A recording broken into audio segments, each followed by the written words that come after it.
अरहतो सम्मा सम्बुद्धस्स नमो तस्स भगवतो अरहतो सम्मा सम्बुद्धस्स नमो तस्स भगवतो अरहतो सम्मा सम्बुद्धस्स। साधु साधु साधु। नमस्ते एंड वेलकम। वेलकम बंते जी, आर्या जी, विपश्यना आचार्य और मेरे सारे धम्मा ब्रदर्स एंड सिस्टर्स। आज हम अभिधम्म संग्रहो जो ये बुक है, इससे हम पहला चैप्टर से शुरुआत करेंगे। लास्ट वीक हमने इंट्रोडक्शन देखा था कि अभिधम्म क्या है, कैसे उसकी उत्पत्ति हुई, कहाँ वो धम्म देशना दी गई और हमारे लिए एक विपश्यना मेडिटेटर के लिए वो किस तरह से सहायक है। तो ये सारी बातें हमने लास्ट वीक कवर की थी। आज हम एक्चुअली अभिधम्म में क्या बताया है वो हम सीखेंगे। तो पहला चैप्टर जो है वो है चित्त संग विभागा। इसमें चित्त के बारे में बताया गया है और जैसे ही चैप्टर शुरू होता है तो सबसे पहले बंते जी ने नमो तस्स भगवतो अरहतो सम्मा संबुद्ध ये शब्द से चैप्टर के पहले ये लिखा है, यानी उन्होंने पहले भगवान को अभिवादन किया है और उसके बाद ये चैप्टर की शुरुआत हुई। फिर चैप्टर की शुरुआत में भी उन्होंने पहले स्तुति वचन कहा है, मतलब भगवान को प्रेज करते हुए कुछ शब्द कहे। तो वो शब्द क्या है पहले हम वो देखेंगे, फिर हम आगे बढ़ेंगे। तो स्तुति वचन इस तरह से है, सम्मा संबुद्धम अतुलम स स धम्मा गनु उत्तमम अभिवादीय भासिसम अभिधम्मत संगहम। तो भंते जी ने इस तरह से स्तुति लिखी है भगवान के लिए, धम्म के लिए, संघ के लिए। और ये एक राइटिंग का स्टाइल है, मतलब ओल्ड इंडिया में कोई भी बुक लिखी जाती थी किसी गुरु के लिए, किसी भगवान के लिए, किसी टीचर के लिए, किसी ऋषि मुनि के लिए, तो जो उनका शिष्य होता था वो पहले उस गुरु के प्रति अपना कृतज्ञ व्यतीत करता था। उसके लिए वो उनका स्तुति लिखता था, उनको कुछ प्रेज वर्ड्स लिखता था, क्योंकि उसे ऐसा लगता था ये जो ज्ञान मैंने पाया है वो उसका कोई कंपैरिजन नहीं है। तो उस मोद से वो लिखता था, इसलिए पहले उसके बाद पहले वो बुक लिखने के पहले ही वहां पे हमेशा एक स्तुति वचन हुआ करता था। तो इस बुक में भी अभिधम्मत जो संग्रह बुक है इसमें भी स्टार्ट में एक स्तुति वचन लिखा है अनिरुद्ध भंते ने। तो इसका पहले शब्दों का अर्थ समझेंगे कि बंदे बोल क्या रहे, क्या लिखा है उन्होंने इस स्तुति वचन में। सम्मा संबुद्धम अतुलम, तो वो बुद्ध जो सम्मा संबुद्ध है। सम्मा संबुद्ध यानी क्या, उनका कोई टीचर नहीं था, उन्होंने खुद से अपनी प्रज्ञा से अपने परिश्रम से जो बोधि पाई, तो उस वजह से वो सम्मा संबुद्ध है, यानी खुद से जाना हुआ, किसी और ने बताया नहीं। तो खुद से जाना हुआ जो ज्ञान है वो उस वजह से सम्मा संबुद्ध। फिर अतुलम, अ यानी नहीं और तुलम यानी किसी से कंपेयर करना। तो ये ऐसे भगवान बुद्ध जो है उनको किसी से कभी भी कंपेयर नहीं कर सकते। 31 प्लेन्स ऑफ एग्जिस्टेंस में कितने ही देवता है, कितने ही ब्रह्मा है, लेकिन उन सब से भी बहुत ऊंची प्रज्ञा जो है वो बुद्ध की होती है। तो उस तरह से इनका कोई कंपैरिजन नहीं है। इंग्लिश में अतुलम वर्ड का मीनिंग आता है पियरलेस, मतलब जिसका कोई कंपेरिव, वेरी वेरी वेरी फाइन, बहुत ही उच्च, उसे कहते हैं अतुलम। फिर स स धम्मा गनु उत्तमम, तो भगवान बुद्ध का जो धम्म है वो कैसा धम्म है। धम्म में तीन पार्ट आते हैं, एक होता है पर्यत्ति, एक आता है पटिपत्ति और तीसरा आता है पटिवेदन। तो लास्ट टाइम हमने देखा था कि पर्यत्ति में क्या है, तो भगवान बुद्ध की जितनी शिक्षा है वो सारी किसमें है, त्रिपिटक में है। त्रिपिटक में 41 बुक्स है जिसमें 84,000 धम्म देशना है। तो भगवान की जो सारी धम्म देशना 84,000 धम्म देशना है वो उन 41 बुक्स में है। और ये त्रिपिटक कैसे, विनय पिटक, सुत्त पिटक, अभिधम्म पिटक, तो इस तरह से वो विभाजित है। ये भी हमने लास्ट वीक जाना था। तो ये सारा जो जो पढ़ना है, जो स्टडी करना है, आज हम क्या कर रहे हैं, हम पढ़ने बैठे हैं। तो हम पर्यत्ति के क्षेत्र में, तो हम ये पर्यत्ति में सारे जो नॉलेज है। फिर पटिपत्ति, पट्टिपत्ति यानी उसे शील, समाधि और विपश्यना भावना, ये जो तीनों आते हैं ये पट्टिपत्ति में आते हैं। तो शीलों का आचरण रखना, समाधि यानी आनापाना, और विपश्यना यानी भावना, तो इसको ये पट्टिपत्ति। फिर पटिवेदन, पटिवेदन यानी उस चीज को रियलाइज कर लेना, तो मग्ग और फल की प्राप्ति होना, उसे कहते हैं पटिवेदन। तो धम्म कैसा है, ये तीन उसके अंग है, परियत्ति है, पटिपत्ति है और पटिवेदन भी है। परियत्ति अगर बहुत अच्छी है तो आपका पटिपत्ति और पटिवेदन में प्रोग्रेस बहुत अच्छा हो सकता है। लेकिन जैसे लास्ट वीक भी बताया, नॉट नेसेसरी कि आपको पढ़ना ही है फिर ही आप पटियत्ति और परिवेदन में जा सकते हो। आप डायरेक्टली भी जा सकते हो, आपकी प्रज्ञा अगर इतनी स्ट्रांग है तो बहुत बहुत इजी है आगे जाना। लेकिन इसका जोड़ मिलता है, अगर बुक्स का जोड़ मिलता है, पढ़ाई का जोड़ मिलता है, तो बहुत इजी हो जाता है समझने के लिए, क्योंकि हमें वो इंटेलेक्चुअली तो समझ जाता है, फिर वो भावना भी उतारना है, फिर वो बहुत रास्ता बहुत क्लियर हो जाता है। तो भगवान को जो धम्म है वो उस तरह से धम्म है। फिर गनु उत्तमम, गनु बोलते हैं ग्रुप को, और उत्तम यानी क्या, भगवान का ऐसा ग्रुप जो बहुत उत्तम है। तो भगवान का जो संघ था, संघ है, वो कैसा है, एक है समुति संघ और एक है अरिया संघ। तो समुति संघ में सारे भिक्खु भिक्खुनी आते हैं, और अरिया संघ में वो आते हैं जिनको शोध फल की प्राप्ति हो गई है, सगादागमी फल की प्राप्ति हो गई है, अनागमी फल की प्राप्ति हो गई है, अनंत फल की प्राप्ति हो गई। तो ये अरिया जो होते हैं, जिनको जो इस मार्ग में आगे बढ़ चुके हैं, जो निब्बान पहुंच चुके हैं या निब्बान के रास्ते में है, तो वो अरिया संघ कहलाता है। तो भगवान का जो ये ग्रुप है, ये अरिया संघ, उनको भी अभिवादन।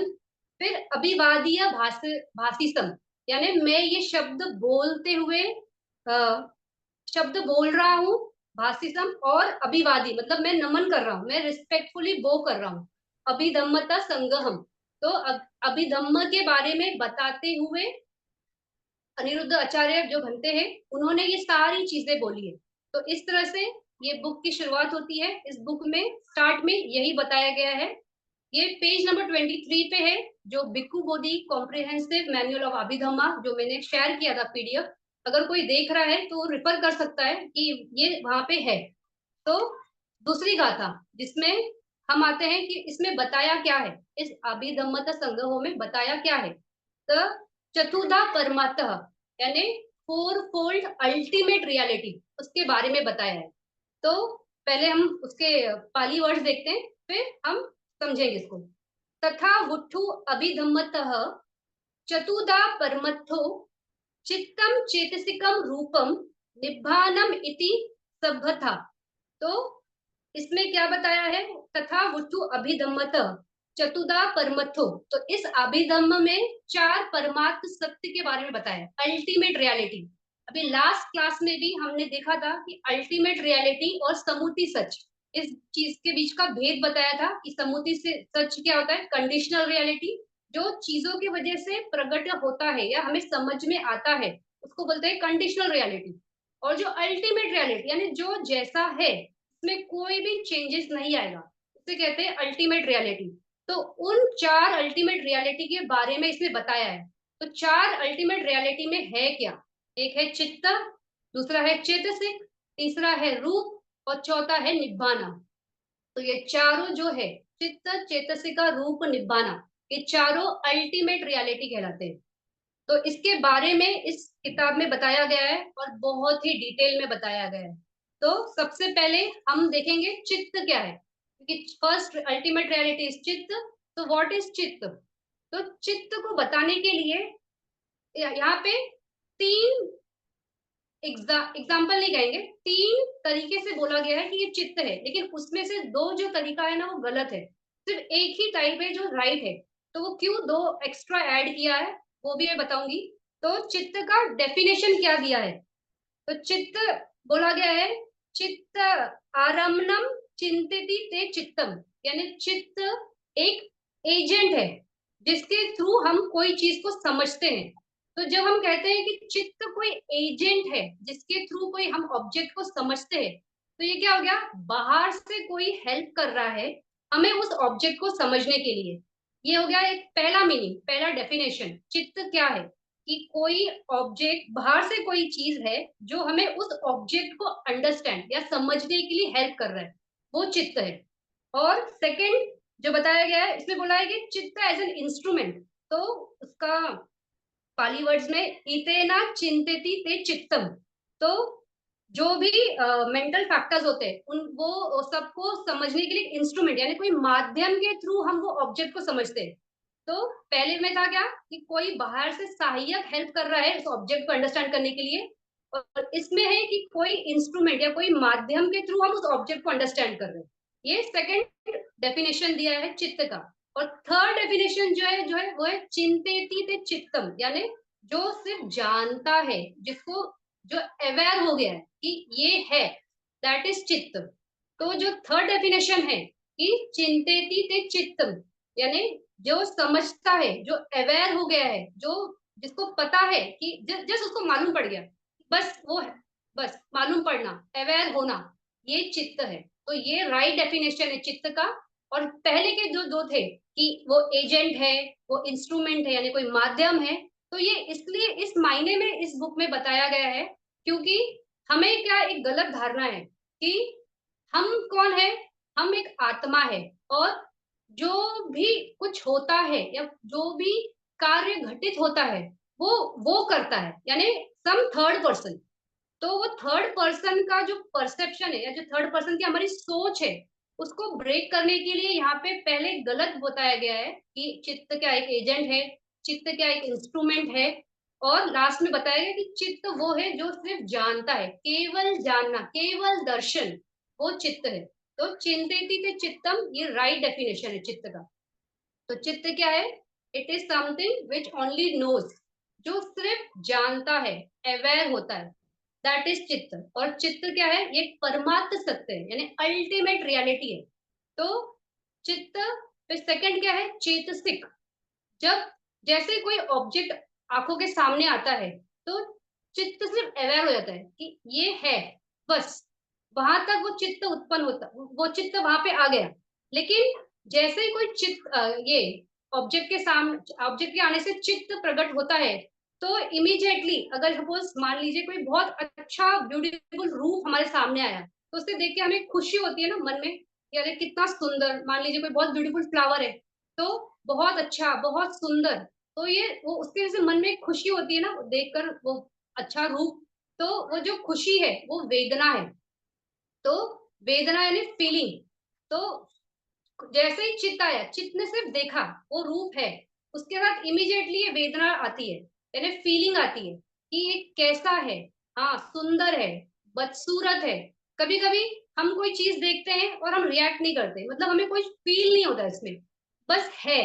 तो उसको बोलते हैं उपेक्षा फीलिंग, यानी उपेक्षा वेदना। तो तीन तरह से वेदना है। एक है अच्छा लगना, उसको कहते हैं सो मनस्य।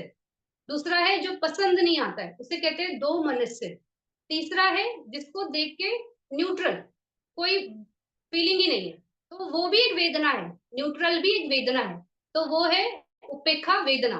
तो जैसे ही ये हुआ कि फीलिंग आई, तो वो वहां पे बात नहीं रुकती है, इमीडिएटली वो हमें अच्छा लगा तो इसमें ये होता है कि चाहिए, या ये इट इज गुड, या ये बुरा है।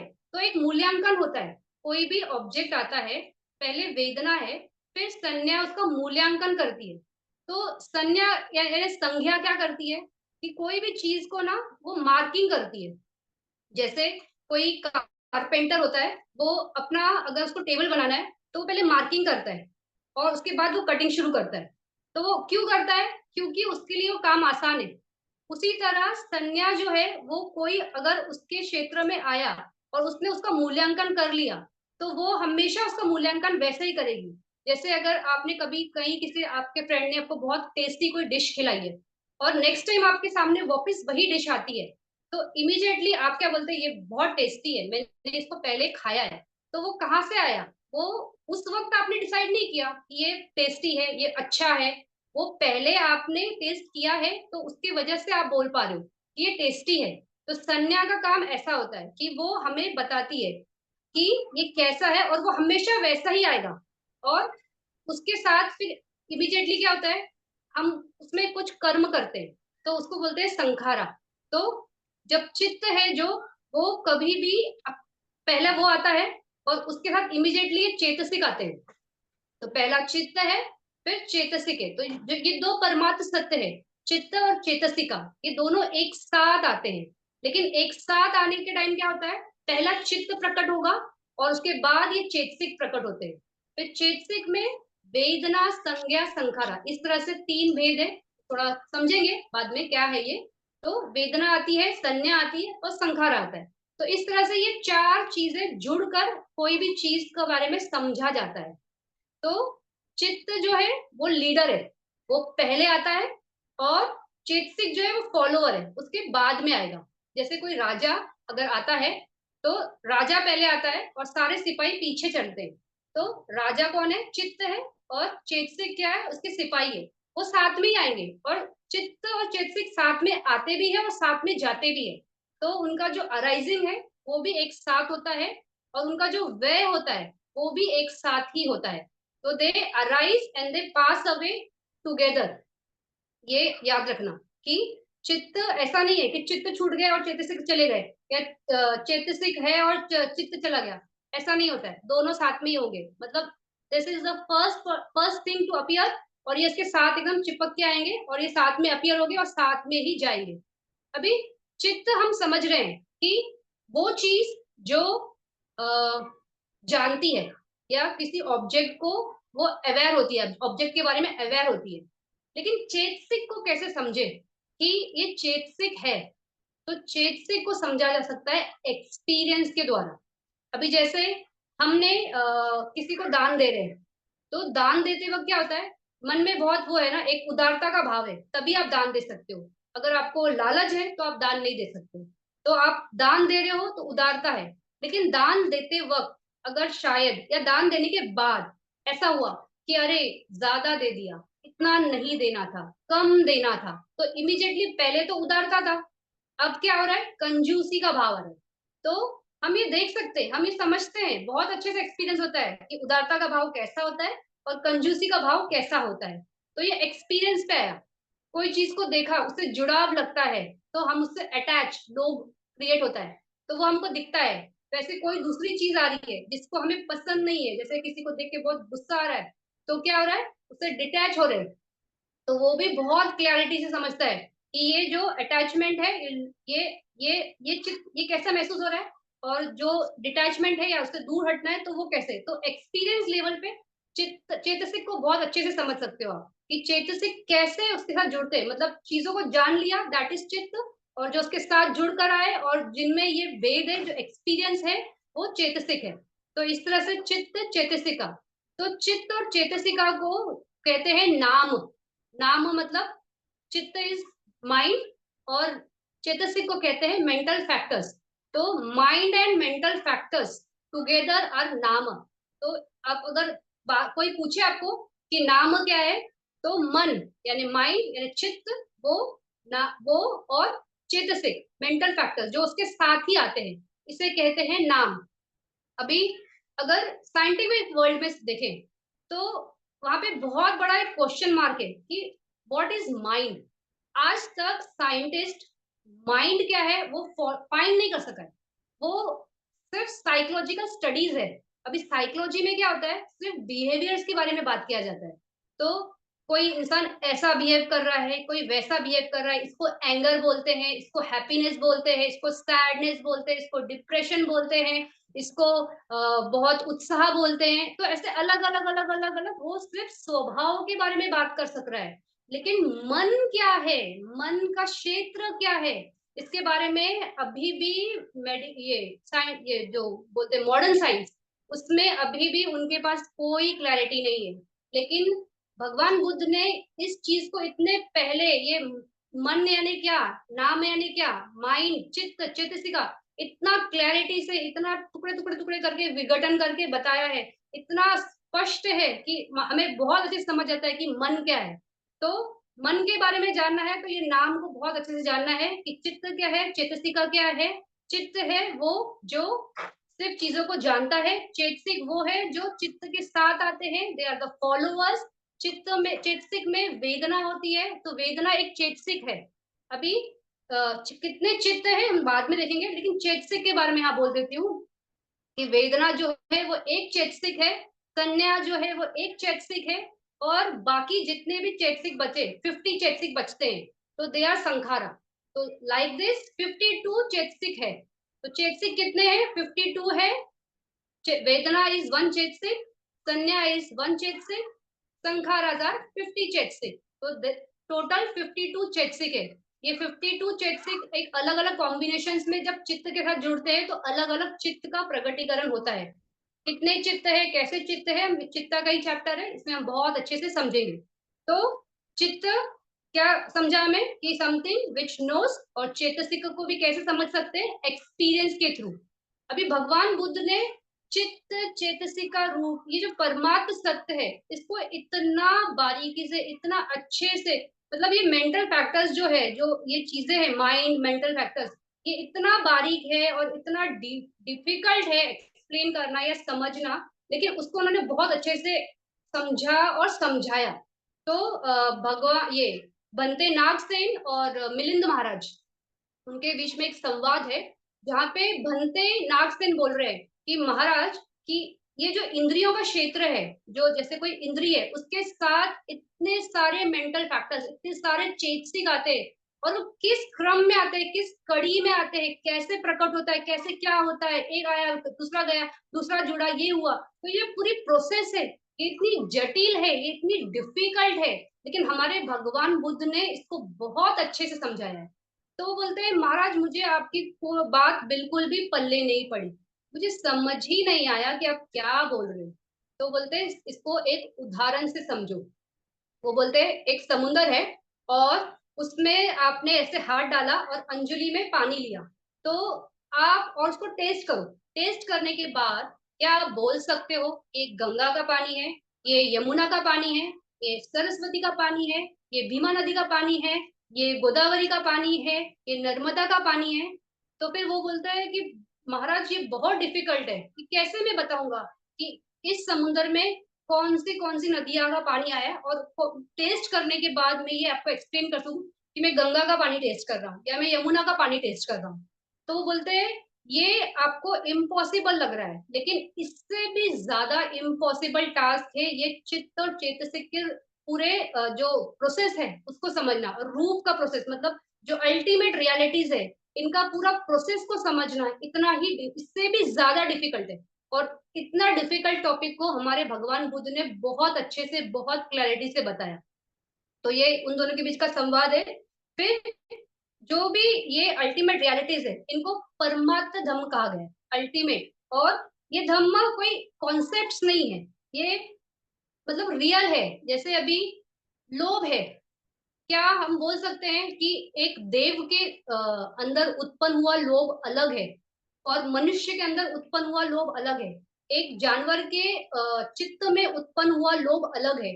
क्या ऐसे बोल सकते हैं? नहीं, लोभ तो लोभ है। लोभ का स्वभाव क्या है? किसी चीज के साथ अटैच हो जाना, उसको ले लेना, उसको हासिल कर लेना, दैट इज लोभ। तो लोभ अगर कोई देव के इसमें उत्पन्न हो रहा है, या किसी मनुष्य में, या किसी जानवर में, या किसी और में, तो उससे उसका जो नेचर है, उसका स्वभाव है, वो तो बदल नहीं सकता है। तो जो इंट्रिंसिक नेचर है वो कभी बदलता नहीं, और परमात्म सत्य जो है, उनके स्वभाव कभी नहीं बदलते। इस मायने में ये अल्टीमेट रियलिटी है कि उनका जो नेचर है, जो स्वभाव है, वो कभी नहीं बदलेगा, भले कंडीशंस कैसे भी हो। लोग, अगर कोई चीज हमें चाहिए और हम उसके प्रति अटैच हो रहे हैं, तो that is desire, that is you want, तो वहां पे लोभ उत्पन्न होगा। वहां पे हम ये नहीं बोल सकते कि दोष उत्पन्न होगा। दोष मतलब एवर्जन, उस चीज से दूर जाना। लेकिन लोभ का क्या है कि इस चीज को मुझे चाहिए, तो वो उसके पास जाएगा, नजदीक जाएगा, तो दैट इज अटैचमेंट। तो इस तरह से इन चीजों के गुण धर्म कभी नहीं बदलते। फिर इसी तरह रूप धर्म जो है, रूप जो है उसका, वो भी एक परमात्म धर्म है। जैसे ठोसपना है, अभी टेबल को अगर हमने पंच मारा, तो उसमें ठोसपना महसूस होगा ना। वैसे ही अगर किसी ने हमारे यहाँ पे मारा, हड्डी है यहाँ पे, ये भी ठोस है ना, तो यहाँ पर भी ठोसपना महसूस होगा। टेबल पे ठोसपना अलग लगा, बॉडी पे ठोसपना अलग लगा, ऐसा नहीं है, सेम होगा ना। तो hardness is hardness, softness is softness, गर्म है तो गर्म है, ठंडा है तो ठंडा है। तो इस तरह से जो ये स्वभाव है कि गर्म कैसा महसूस होता है, ठंडा कैसा महसूस होता है, हार्डनेस कैसी महसूस होती है, सॉफ्टनेस कैसी महसूस होती है, वो नेचर्स तो चेंज नहीं हो गए भले कोई भी कंडीशंस हो। तो रूप भी इसलिए परमार्थ धम्म है।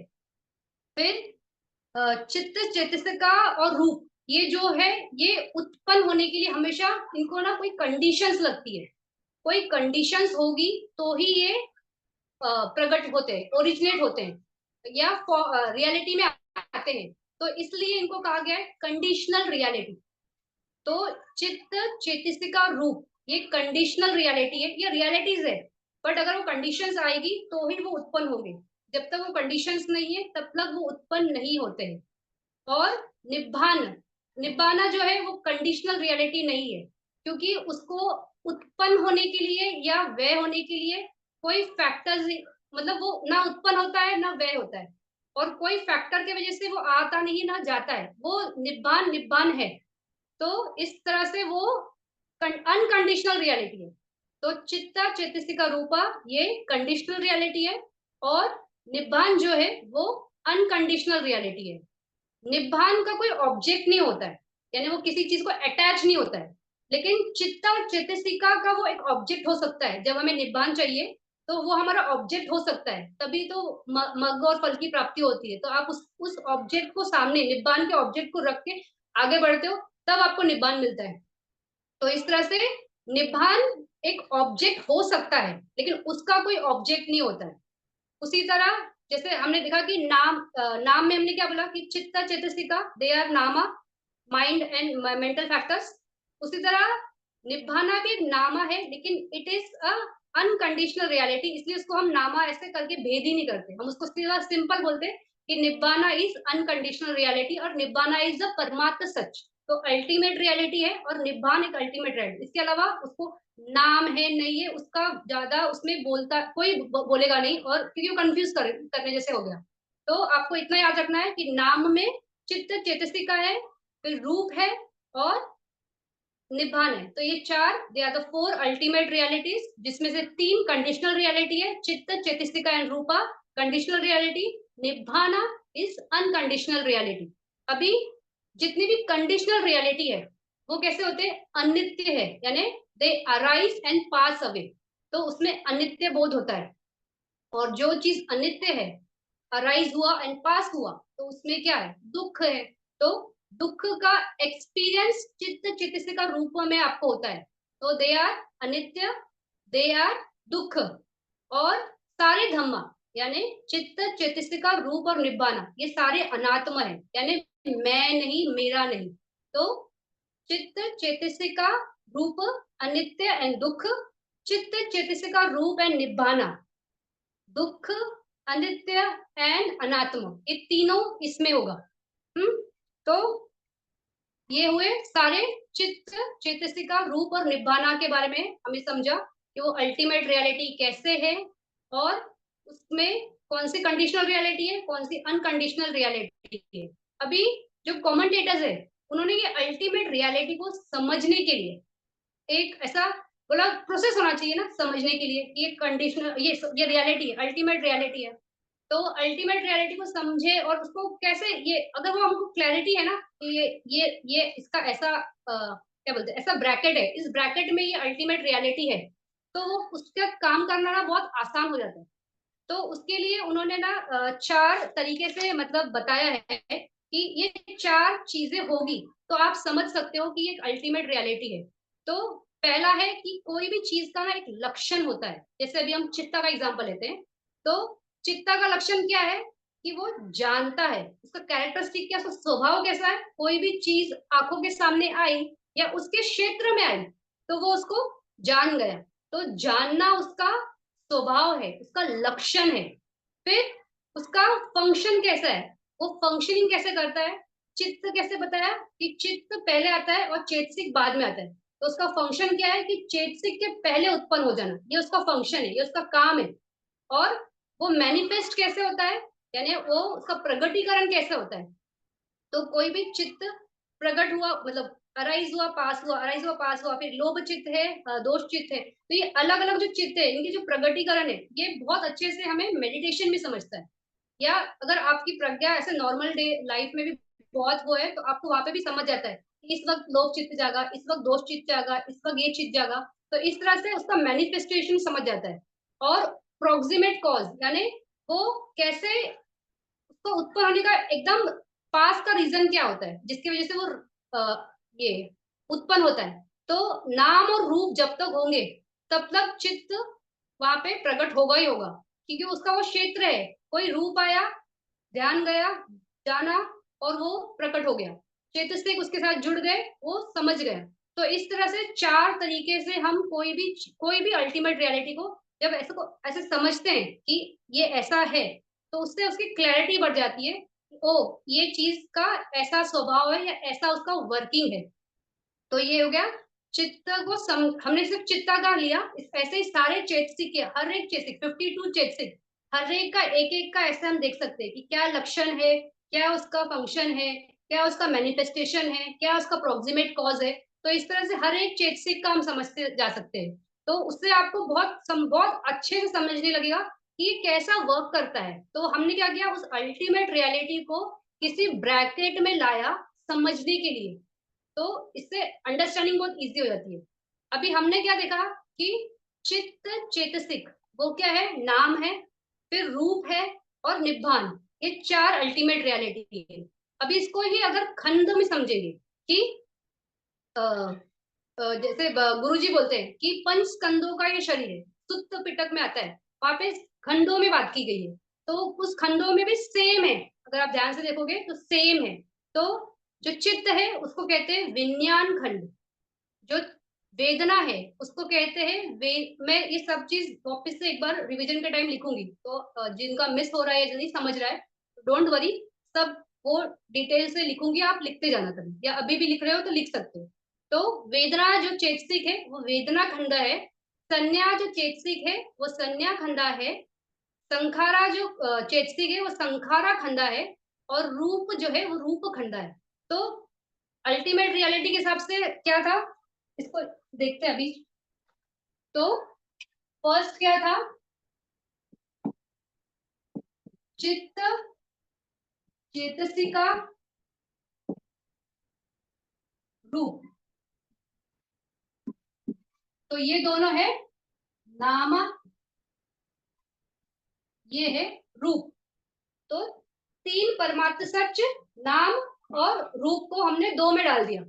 चित्त चेतसिका एक कैटेगरी में आ गए, रूप एक कैटेगरी में आ गए। अब इसी को अगर हम खंड में लेंगे, मतलब स्कंद में, यानी ग्रुपिंग, खंड का मतलब ग्रुप।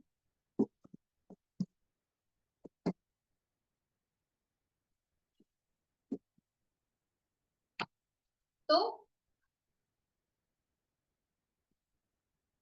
खंडा इसमें पांच है।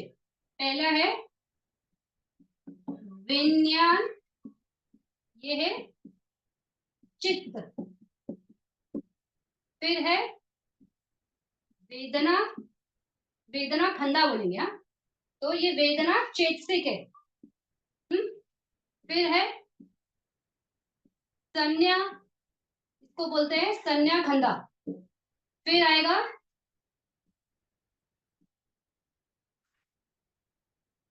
इसको बोलेंगे संखारा, संखारा खंडा। और जो लास्ट बचा रूप, रूप इसे कहेंगे रूपा खंडा। तो पांच खंड है, विज्ञान खंडा चित्ता है, चेतसिक में से वेदना, वेदना चेतसिक वेदना खंडा होती है, संज्ञा चेतसिक संज्ञा खंडा होती है, संखारा जो है 50 जो चेतसिक है वो संखारा खंडा में आएंगे, और रूप जो है वो रूप खंडा में आएंगे। तो चेतसिक कितने हैं, 52 है, जिसमें से वेदना एक चेतसिक है, संज्ञा एक चेतसिक है, और 50 जो बच्चे चेतसिक वो संखारा में होते हैं, और रूप में 28 होते हैं। तो ये आप लिख लीजिए, ये बाद में समझेगा, रूप का जब चैप्टर आएगा तो रूप में देखेंगे, चेतसिक के चैप्टर में आएंगे तो हम चेतसिक के 52 देखेंगे, और चित्ता अभी समझेंगे, तो उसके बारे में मैं ज्यादा नहीं लिखूंगी।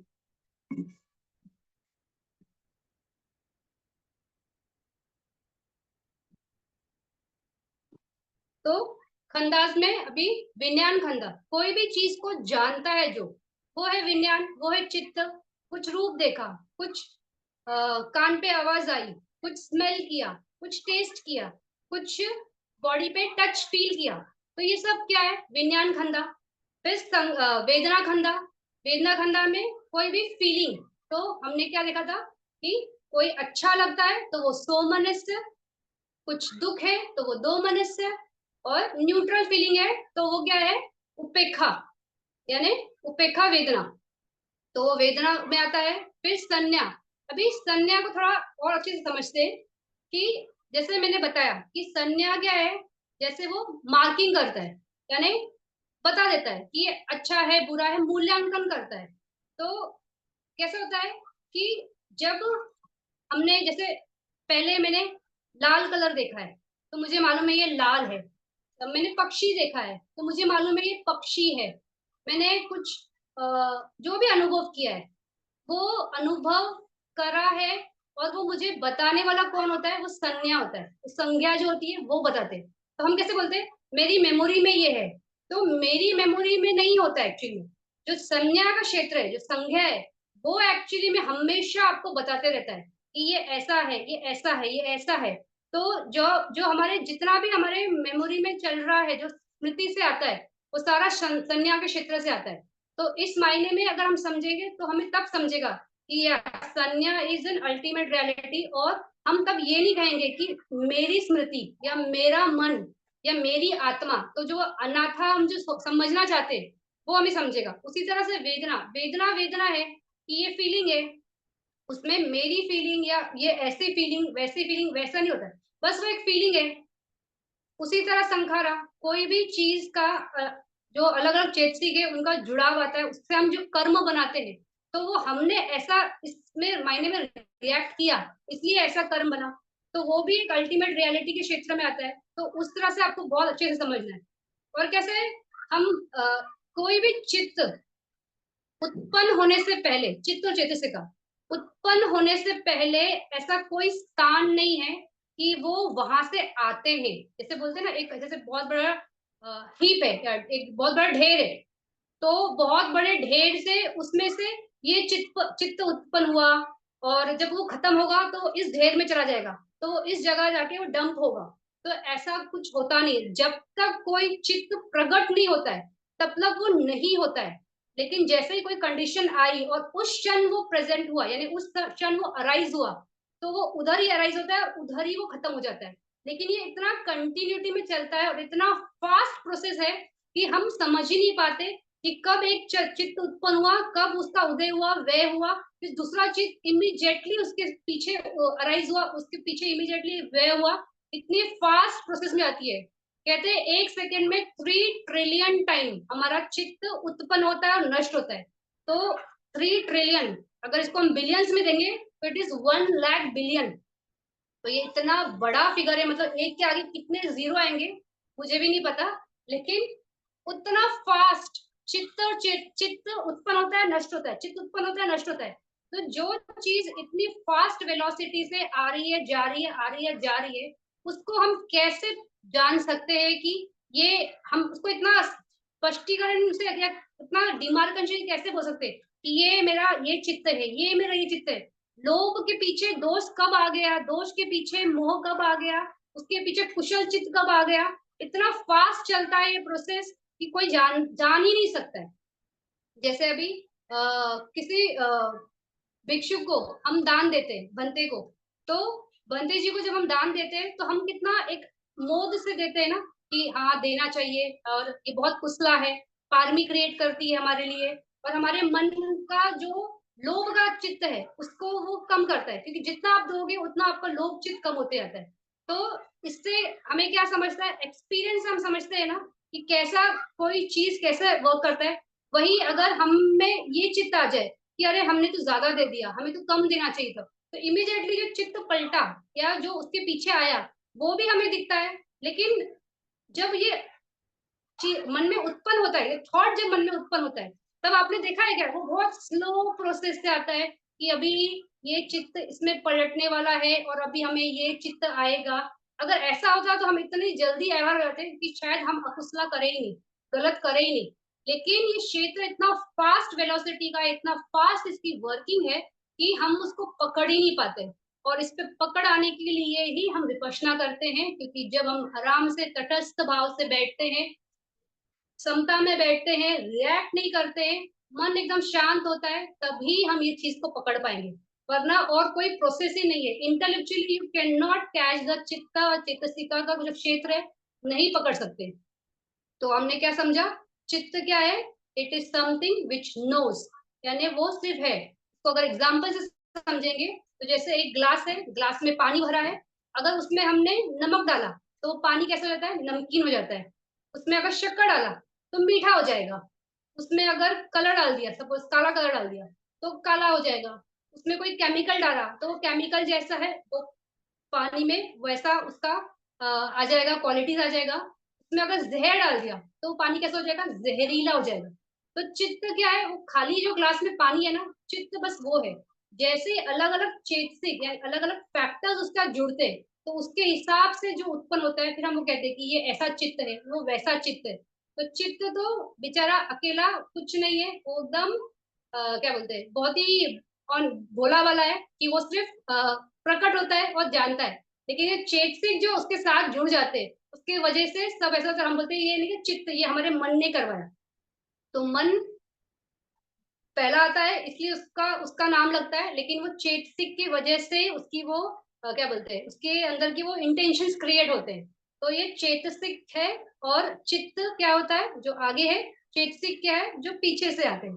तो अभी हमने ये देखा कि चित्ता क्या है, चेतसिक क्या है, रूप क्या है, निब्बान क्या है, परमात्म सत्य, इसे क्यों बोलते हैं, क्योंकि ये अल्टीमेट रियलिटीज है।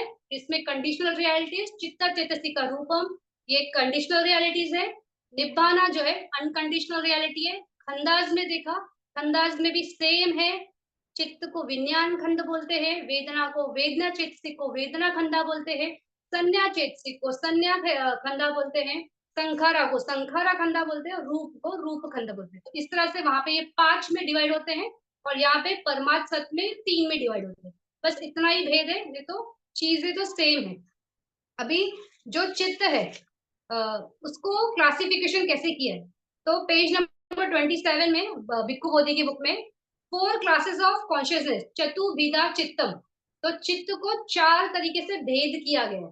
तो 4 भेद क्या है, तथा चित्तम तावा चतुर्विधम होती, कामा वचरम, रूपा वचरम, अरूपा वचरम, लोकुत्तरम च ती। तो चित्त क्या है, 4 टाइप्स के हैं। एक है कामावचरा चित्त, रूपावचरा चित्त, अरूपावचरा चित्त और लोकुत्तरा चित्त। तो कामावचरा, उसमें जो अचरा वर्ड है वो क्या है, उसका मीनिंग क्या है कि वो उस स्थान पे वो विचरण करता है, या वो उस स्थान पे वो उत्पन्न होता है, इसलिए उसको बोलते हैं अवचरा। तो यानी इस जगह पे उत्पन्न हुआ। तो काम भूमि में या काम छंद वाले जो चित्त है वो कामावचरा चित्त कहलाते हैं। फिर रूप भूमि के जो चित्त है, यानी ब्रह्मलोक की जो चित्त है वो उस हिसाब से है, तो रूपावचरा चित्त कहलाते हैं। उसी तरह अरूपा वचरा यानी अरूप भूमि के जो चित्त है वो अरूपा वचरा कहलाते हैं। और लोकुत्तर, लोक कहते हैं उसे जो नष्ट होता है, और उत्तर यानी उसके बियॉन्ड, यानी जो लोक नष्ट नहीं हो सकता है उसे कहते हैं लोकुत्तर। तो 4 तरह से चित्त है। कामावचरा, इसको थोड़ा समझेंगे।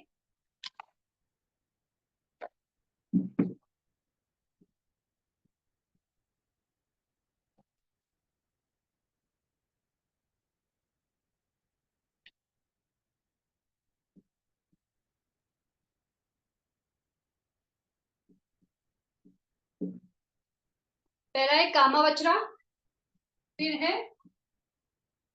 रूपावचरा, फिर अरूपा वचरा और लोकुत्तर।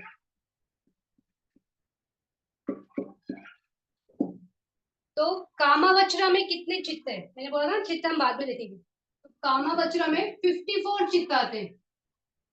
कामावचरा में 54 चित्त होते हैं। अब ये कामावचरा चित्त क्यों कहलाते हैं, क्योंकि इनका विषय जो होता है वो काम भूमि से होता है। मतलब इसको कहते हैं सेंस स्फीयर कॉन्शियसनेस, यानी इंद्रियों का क्षेत्र से जो चित्त उत्पन्न होते हैं, यानी कोई आकृति दिखी तो चक्षु से, यानी इस आई आई कॉन्शियसनेस से जो चित्त उत्पन्न हुआ उसे कहते हैं चक्षु विज्ञान चित्त। तो वैसे ही कान से कुछ सुना, जीभ से कुछ टेस्ट किया, नाक से कुछ अच्छी गंध सूंघी, या बॉडी पे कुछ टच हुआ, या मन से, माइंड भी एक विज्ञान है। तो उसके थ्रू जितने भी चित्त उत्पन्न होंगे वो कहलाते हैं कामवचर चित्त। और इसे इसलिए कहते हैं कामावचर चित्त। और इस चित्त की वजह से आपकी उत्पत्ति काम भूमि में होती है। अभी ये चित्त की वजह से काम भूमि में उत्पत्ति होती है, लेकिन कामावचर चित्त जो है वो जरूरी नहीं है कि सिर्फ काम भूमि में ही हो। अगर अब जैसे अब हम मनुष्य लोक में है तो ये चित्त हमारे अंदर है और इसी की वजह से हमारी उत्पत्ति इस लोक में हुई है। लेकिन कोई बहुत ध्यान करता है और ध्यानास की प्रैक्टिस करता है तो उसकी वजह से उसका चित्त कैसा है, ब्रह्म लोक का चित्त है। तो काम भूमि में रहते हुए भी वो रूप ब्रह्म के चित्त की प्रैक्टिस कर सकता है, यानी वो रूपावचरा चित्त की प्रैक्टिस कर सकता है। या काम भूमि में रहते हुए इसमें वो ये चित्त प्रैक्टिस कर सकता है और अरूपा की भी कर सकता है और लोकुत्तर की भी कर सकता है। तो जरूरी नहीं है कि ये चित्त से हम सिर्फ काम भूमि तक ही सीमित रहेंगे। हम इस चित्त की वजह से इसमें हमारी उत्पत्ति होगी जरूर, वो उसका क्लोज कनेक्शन है कि अगर अगर आपका लास्ट जो डेथ होने वाला है उस टाइम पे अगर आपके काम चित्त है, कामावचरा के जो जैसे चित्त होते हैं वैसे चित्तों में से आप कोई भी एक चित्त में हो तो आपकी उत्पत्ति काम भूमि में होगी। रूपावचरा चित्त भूमि में जो चित्त उत्पन्न हो करा सकते हैं और आपका लास्ट में रूपावचरा चित्त है तो आप रूपावचरा में चले जाओगे।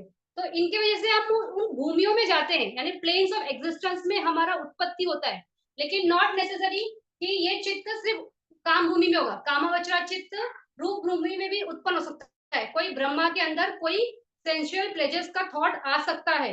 ये है कि उस टाइम पे उसका रिजल्ट नहीं मिलेगा। जब वो एंड आएगा तो लास्ट रिजल्ट उस चित्त के उत्पन्न होने की वजह से रिजल्ट ये होगा कि वो सीधा मनुष्य लोक में या उससे भी नीचे जा सकता है।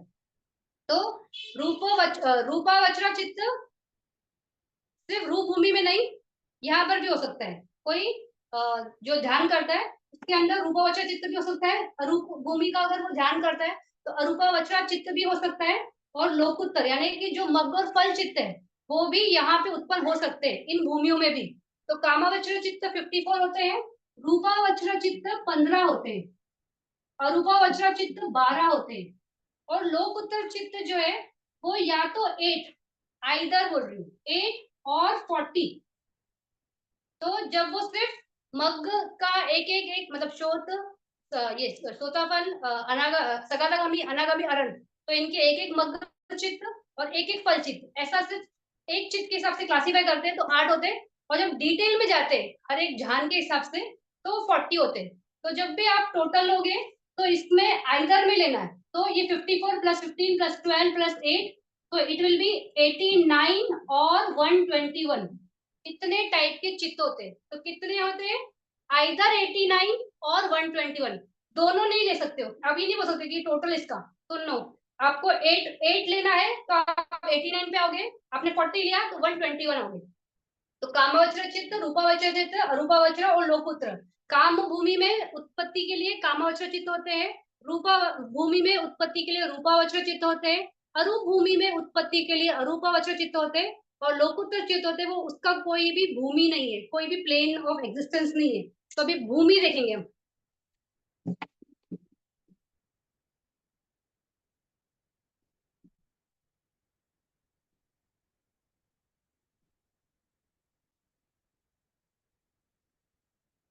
आपको कुछ भी अगर अभी तक नहीं समझा है, if you want to stop me you can stop me, नहीं तो फिर मैं कंटिन्यू कर रही हूँ।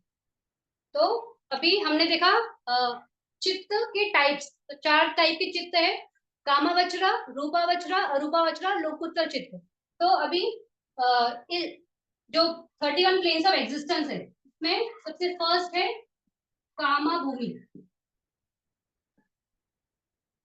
तो अभी हम वो कामावचरा चित्त 51 क्या है वो हम देखेंगे आगे कि कौन से चित्त की वजह से हम काम भूमि में पहुंचते हैं। तो काम भूमि में भी ये क्लासिफिकेशन है। तो काम भूमि में पहला आता है अपाया। तो अ यानी नहीं और आया यानी हैप्पीनेस। ये वो वैसा लोग है जहाँ पे खुशी होती ही नहीं, देयर इज नो हैप्पीनेस, इसलिए इसको अपाया लोग बोलते हैं। तो अपाया लोग में भी चार लोग होते हैं। एक होता है निराया, जिसको हम नरक लोग बोलते हैं। फिर तिरछना, तिरछाना। फिर है पेटा और है असुर। तो अपाया लोग में चार लोग हैं, निरय, तिरछना, पेटा और असुर। तो निरय लोग में क्या है, नरक लोग है। जो भी बीइंग्स बहुत पाप करते हैं वो उनकी उत्पत्ति निरय लोक में होती है। तो ये इसको निरय क्यों बोलते हैं, क्योंकि यहाँ पे जब से उत्पत्ति होती है और जितना मतलब इसका ना कोई ड्यूरेशन नहीं है, जब तक आपका वो चित्त खत्म नहीं होता है तब तक आप वहां पे रहते हो। तो जहां से उत्पत्ति होने से जब तक आप वहां से निकलते नहीं हो उतने टाइम तक सिर्फ सिर्फ आप वहां पे भोगते हो, मतलब ये सफर। तो इंटेंस सफरिंग का लोक है ये, तो इसलिए इसको निरय बोलते हैं। हम हिंदी में नरक लोग बोलते हैं। तो सेम है वो, निरय और नरक सेम है। तो इंटेंस सफरिंग का लोग वो निरय लोग है। तो निरय में भी आठ मेजर प्रकार के निरय है। 8 आर मेजर निरय। तो इसमें उसके अलग अलग नाम है, जैसे राउरवेरा, फिर महाराउरवेरा, तपना, महातपना, संजीवा, अ, अविची। तो ऐसे अलग अलग निरय लोग के नाम है। तो ये 8 है, ये टोटल 8 है। और ये जो 8 मेन निरय है उसके जो कॉर्नर्स है, यानी ये एक निरय का ये 4 कॉर्नर है। तो हर कॉर्नर पे 5 छोटे छोटे निरय होते हैं। तो कितने 5 हो जाते हैं ये, और ये कितने 8। तो 8 5 20, यानी एक मिला में। तो इस तरह से अगर सारे 8 into 5 इसका टोटल कैलकुलेशन करेंगे तो 168। तो 168 टोटल निरय है, छोटे बड़े सब पकड़ के। तो वन ये निरय है। तो ये अपाया लोग है, यहाँ पे कुछ भी सुख नहीं है। दूसरा है तिरछना।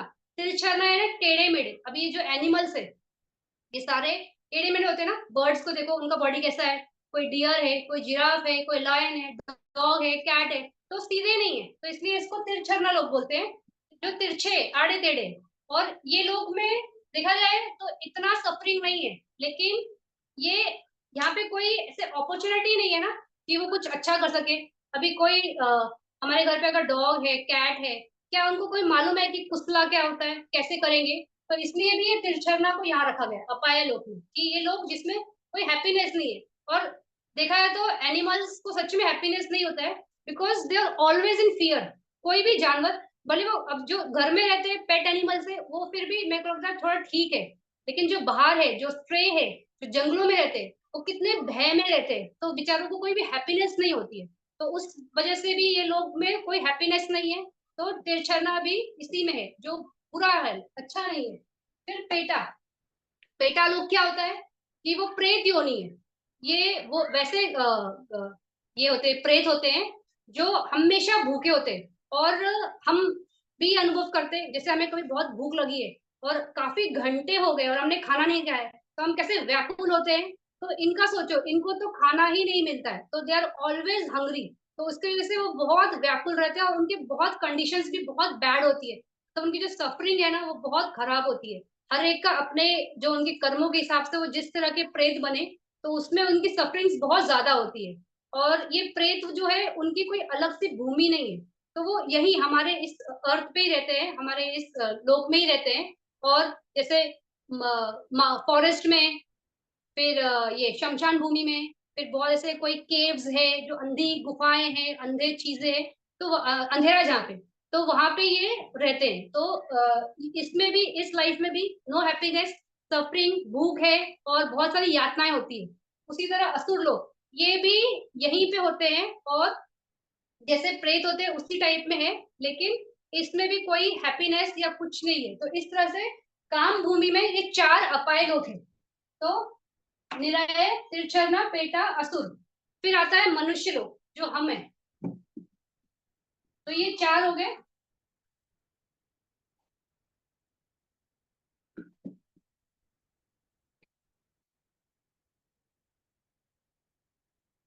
अपाया में कितने थे? 4। फिर है मनुष्य लोग, हमारा लोग, ये है 1। पूरा अर्थ एक ही है ना, कोई कहीं और भी है ह्यूमंस अभी बहुत ढूंढ रहे हैं या समझने की कोशिश कर रहे हैं? जैसे वो बार बार बोलते हैं एलियंस है, एलियंस है। आज तक किसी ने एलियंस को देखा नहीं है और कुछ पता भी नहीं है। एक माइंड का सिर्फ फितूर है कि एलियंस है और दूसरी जगह लाइफ होगी, ऐसा भी ट्राई कर रहे हैं। लेकिन लाइफ भी होगी तो वो ह्यूमंस को ही ले जाके मार्स पे रखने की कोशिश करने वाले हैं। तो इस तरह से मनुष्य लोग एक ही है, यहाँ पर ही वो एनवायरमेंट है, यहाँ पर ही हम सरवाइव कर सकते हैं। और ये बहुत ही ब्यूटीफुल लोग है। किस माने में बहुत ब्यूटीफुल है? क्योंकि ये लोग हैं जहाँ पे आपको सुख भी है और दुख भी है, तो यहाँ पे रियलाइजेशन बहुत जल्दी होता है। और ये ही ऐसा लोग है जहाँ पे इंसान अगर चाहे तो बुद्ध तक पहुंच सकता है, मतलब बुद्ध की अवस्था तक पहुंच सकता है। तो कितना ब्यूटीफुल लोग है। और वही अगर इंसान चाहे तो इतना बुरा कर सकता है कि वो अविची निराय जो सबसे लास्ट और सबसे डेंजरस निराय है वहां तक जा सकता है। जैसे हम जानते हैं देवदत्त के बारे में, तो देवदत्त बनते जो थे वो भगवान बुद्ध के ये थे ब्रदर इन लॉ, उनका साला था वो। और क्योंकि गलत काम किया, संघ भेद किया, फिर बुद्ध को भी वो हार्म करने की कोशिश करते हैं, तो इसलिए से अविची गए। तो थे वो मनुष्य लोग में इतना अच्छा पारमी कि भगवान बुद्ध के रिलेटिव के फॉर्म में वो पैदा हुए, लेकिन अपने कर्मों की गति की वजह से वो सीधा पहुंच गए अविची निरय। तो चाहे तो आप उस लेवल तक जा सकते हो या चाहे तो इतना डिग्रेडेशन भी कर सकते हो। तो मनुष्य लोग बहुत पावरफुल लोग हैं और इस मनुष्य लोक में ही बुद्धों की उत्पत्ति होती है। यहीं पे धम्मा का ज्ञान आता है और यहाँ से सारे दूसरे प्लेन्स ऑफ एग्जिस्टेंस में जाता है। तो वेरी पावरफुल लोग का। एंड हम लोग बहुत जैसे बोलते हैं ना, बुद्ध उत्पादम दुर्लभो, फिर धम्म उत्पाद ये बहुत रेयर है। और ह्यूमन का बीइंग का फॉर्म मिला है तो बहुत रेयर है। तो सारे कंडीशंस है, तो हमको किसने रोका है? अभी फिर बस काम करना है। तो मनुष्य लोग अपाया में 4, मनुष्य में 6। फिर देवालोक, देवालोक के 6 है। उसमें पहला जो होता है उसको बोलते हैं चतुर महाराजिक, ये एक है। तो चतुर महाराजिक देव, ये भूमि में जो 4 डायरेक्शन है उनके अलग अलग देवास है, इसलिए चतुर महाराजा उनको चतुर महाराजा बोलते हैं। और उनके साथ बहुत सारे गॉड्स है वहां पे, तो उनको हम बोलते हैं चतुर महाराजिक, इसलिए इस अबोट या इस भूमि का नाम है चतुर महाराजिक। फिर इसके बाद है तावा तिमसा, तावा तिमसा। अभी तावा तिमसा में कितने हैं? ये तावा तिमसा लोग कौन सा है? तावा तिमसा लोग में 33 गॉड्स रहते हैं। तो हमने बचपन से सुना है कि रामायण महाभारत में देवताओं का राजा इंद्र, तो जो इंद्र है वो यहाँ रहता है तावा तिमसा में।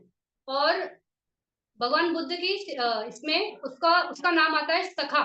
उसको जो सखा है वही इंद्र है, तो he is the king of gods. और वो और उसके साथ उसके 32 फ्रेंड्स, तो वो 33 लोग हैं, इसलिए तावा तिमसा इसका नाम है। ये 33 गॉड्स का उत्पत्ति का अबॉर्ड है या जगह है। लेकिन वहां पे सिर्फ 33 गॉड्स नहीं है, millions and millions of gods है जो उनको सर्व करते हैं। तो बहुत ही ऑस्पिशियस और बहुत ही अच्छा ये अबॉर्ड है। फिर है यमा। अभी सुयमा करके जो देवता है वो यहाँ का रूलर है। और यहाँ पर भी बहुत ही हैप्पीनेस का प्लेन है। फिर इसके ऊपर है तुषिता। आपको दिख रहा है क्या नीचे का? नहीं तो मैं थोड़ा सा ऊपर लूँ।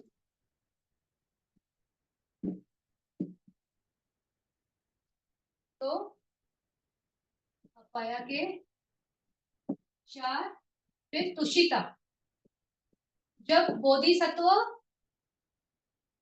जमीन ये मतलब अर्थ पे उत्पत्ति होने वाली होती है तो उसके पहले वो यहाँ पे होते हैं, तुषिता से ही वो अर्थ पे आते हैं।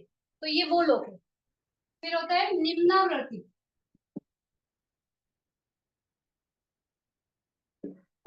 तो ये वो लोग हैं जहाँ पे जो गॉड्स है, जो देवास है, वो अपने प्लेजर्स के लिए बहुत सी चीजों को क्रिएट करते हैं उनके सुख के लिए। तो इसलिए इसको कहते हैं निम्नावृत्ति, मतलब निर्माण करना। फिर इसके ऊपर होता है पर निम्नावृत्ति, यानी वो गॉड्स खुद कुछ नहीं क्रिएट करते, लेकिन जितने उनके अटेंडेंट्स होते हैं ना उनके प्लेजर्स के लिए वो वहां पे वो क्रिएशन करते हैं। तो इस तरह से 4 अपाय, मनुष्य 1, चतुर्मार्जिक, तावातिंसा, यमा, तुषिता, निम्नावर्ती, परिनिवर्ती, इस तरह से ये टोटल जो सेंस स्फीयर, जो काम भूमि कहलाते हैं, वो है 11। तो 11 जो प्लेन्स ऑफ एग्जिस्टेंस है वो काम भूमि कहलाते हैं। काम भूमि में ये पूरे 11 आएंगे।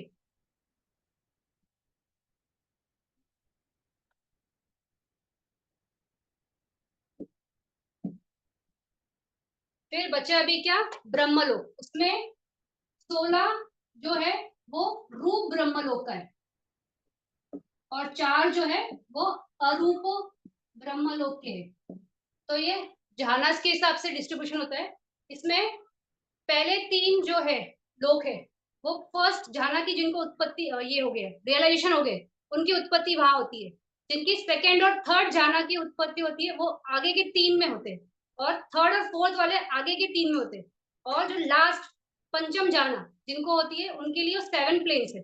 तो इस तरह से 16 वहां पे, और अरूप के 4 है, तो ये 20 टोटल। तो ये 20 और वो 11, 31। तो 31 प्लेन्स ऑफ एग्जिस्टेंस है।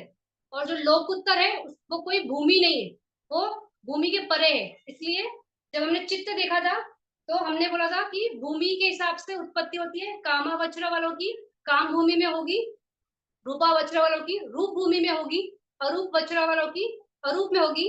लेकिन लोकुत्तर कोई भूमि नहीं है, तो वहां पे उत्पत्ति नहीं होती है, वो एक्सपीरियंस का भाग है। मग और फल की प्राप्ति होती है और निब्बान मिलता है। निब्बाना क्या है, अनकंडीशनल रियलिटी वो है, और वो सिर्फ एक्सपीरियंस कर सकते हैं।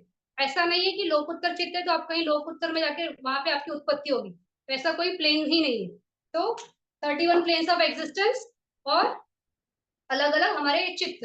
तो इस तरह से हमने ये समझा कि कितने चित्त के, हमने क्या समझा, परमात्म सत्य क्या है, चित्त, चेतसिका, रूप, निब्बाना, ये सारे परमात्म सत्य है। फिर चित्त और चेतसिकों को नामा बोलते हैं, रूप को रूप है, और निब्बाना निब्बाना है।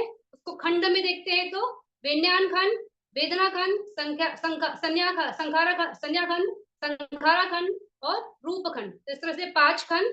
और चित्त क्या है, इट ओनली नोस, चेतसिक का क्या है, मेंटल फैक्टर्स जो उसके साथ एसोसिएट होता है, और वो चीज के बारे में फिर वो मूल्यांकन होता है, उसका एक्सपीरियंस होता है, फिर वहां पे कर्म होता है, वो सब चेतसिक का क्षेत्र होता है। और चित्त कभी भी, जैसे चित्त है तो चित्त खुद से अगर वो खाना चाहे, वो देखना चाहे, वो चलना चाहे, तो इट कैन नॉट डू। वैसे ही रूप खाना चाहे, चलना चाहे, देखना चाहे, तो इट कैन नॉट डू। यानी चित्त अकेला अपने आप से कुछ भी नहीं कर सकता है, और रूप भी अकेला अपने आप से कुछ भी नहीं कर सकता है। अगर रूप को खाना है, यानी खाने का एक्टिविटी करना है, चलने का एक्टिविटी करना है, हंसने का एक्टिविटी करना है, बैठने का एक्टिविटी है, तो उसके लिए पहले मन में वो थॉट आना चाहिए कि मुझे खाना खाना है। जब तक चित्त सिग्नल नहीं देगा तब तक रूप खाना नहीं खा सकता है। वैसे ही अगर रूप खाना खाना चाहता है और यहाँ पे चित्त है ही नहीं, तो वो ये एक्टिविटी नहीं कर सकता है। तो दोनों का एक दूसरे का जोड़ लगता है, मतलब चित्त को उत्पन्न होने के लिए रूप का जोड़ लगता है, और रूप को उत्पन्न होने के लिए चित्त का जोड़ लगता है। तो इसको एक सिंपल एग्जांपल से समझेंगे कि 2 फ्रेंड्स हैं, और एक जो है उसकी आंखें बहुत अच्छी है लेकिन उसके पास पैर नहीं है, और दूसरा जो फ्रेंड है वो अंधा है लेकिन उसके पैर है। फिर सामने वाले गांव में मालूम पड़ा कि कोई खीर बांट रहा है, तो जिसकी आंखें हैं वो देख रहा है कि वहां पे खीर बट रही है, लेकिन वो वहां से जा नहीं सकता क्योंकि उसके पास पैर ही नहीं। और जो जिसके पास पैर है और आंखें नहीं है वो देख नहीं सकता, लेकिन वो वहां तक जा सकता है। तो दोनों का काम कब बनेगा, जब जिसकी आंखें वो इसके कंधे पे बैठे, जिसके पास पैर है, और ये उसको गाइड करे, और वो दोनों वहां पे जाए, फिर खीर मिलेगी और दोनों को मिलेगी, और दोनों उसका अनुभव कर सकते हैं। तो चित्त को उत्पन्न होने के लिए रूप का सहारा लगता है, और रूप को भी उत्पन्न होने के लिए चित्त का सहारा लगता है। तो दोनों अपने आप में ऐसे इंडिविजुअली एग्जिस्ट नहीं कर सकते, एग्जिस्ट करने के लिए उनको दोनों का सहारा लगता है, मतलब वर्किंग के लिए। तो इस तरह से चित्त और रूप ये वर्क करते हैं। अभी हम टाइम है, मैं आप लोग से पूछती हूँ कि शैल आई स्टॉप हियर, और या तो मैं अकुशल चित्त जो है स्टार्टिंग है इसमें, लोभा मूला चित्त वो स्टार्ट करती हूँ। अदर इफ यू वांट मैं कंटिन्यू करती हूँ, नहीं तो हम नेक्स्ट वीक में चित्ता में एंटर करेंगे। अभी हमने जो समझा कि क्वालिटीज के बारे में, भूमियों के बारे में, कैसा चित्त, कौन से चित्त की वजह से कहाँ उत्पत्ति होती है, परमात्म सत्य क्या है, रूप क्या है, फिर उसको जानने के लिए वो चार तरीके से डिवाइस की लखना क्या है, उसका फंक्शन क्या है, उसका मैनिफेस्टेशन कैसा होता है, तो फिर उसका अप्रोक्सीमेट कॉज कैसा होता है, इस तरह से हमने जाना। फिर खंडास में भी जाना। तो आप में से अगर आप चाहते हो तो मैं आज से चित्त से शुरू करती हूँ, नहीं तो हम नेक्स्ट वीक से चित्त शुरू करेंगे। फिर अकुशल चित्त 12 के 12 फिर नेक्स्ट क्लास में पूरे एक साथ ले लेंगे। तो आप लोग सुनना चाहते हो या मैं स्टॉप करूँ? प्लीज कोई भी एक जन वॉलेंटियर करके बोल सकता है, क्योंकि ये हैवी टॉपिक है और आपको ये सब प्रोसेस होना चाहिए जो मैंने बताया है। तो एनीवन, आप सब हो ना यहाँ पे क्लास में? कोई बोल ही नहीं रहा है। मैसेज में लिख दीजिए, चाहे चैट बॉक्स में लिख दीजिए। ओके, तो गुड। तो वी कैन कंटिन्यू। तो अभी हमने देखा नेक्स्ट पीरियड अभी दो दो जवाब आए, एक बोल रहे कंटिन्यू और एक बोल रहे next period. So now voting for majority. Okay, continue. तो दो जन बोल रहे कंटिन्यू।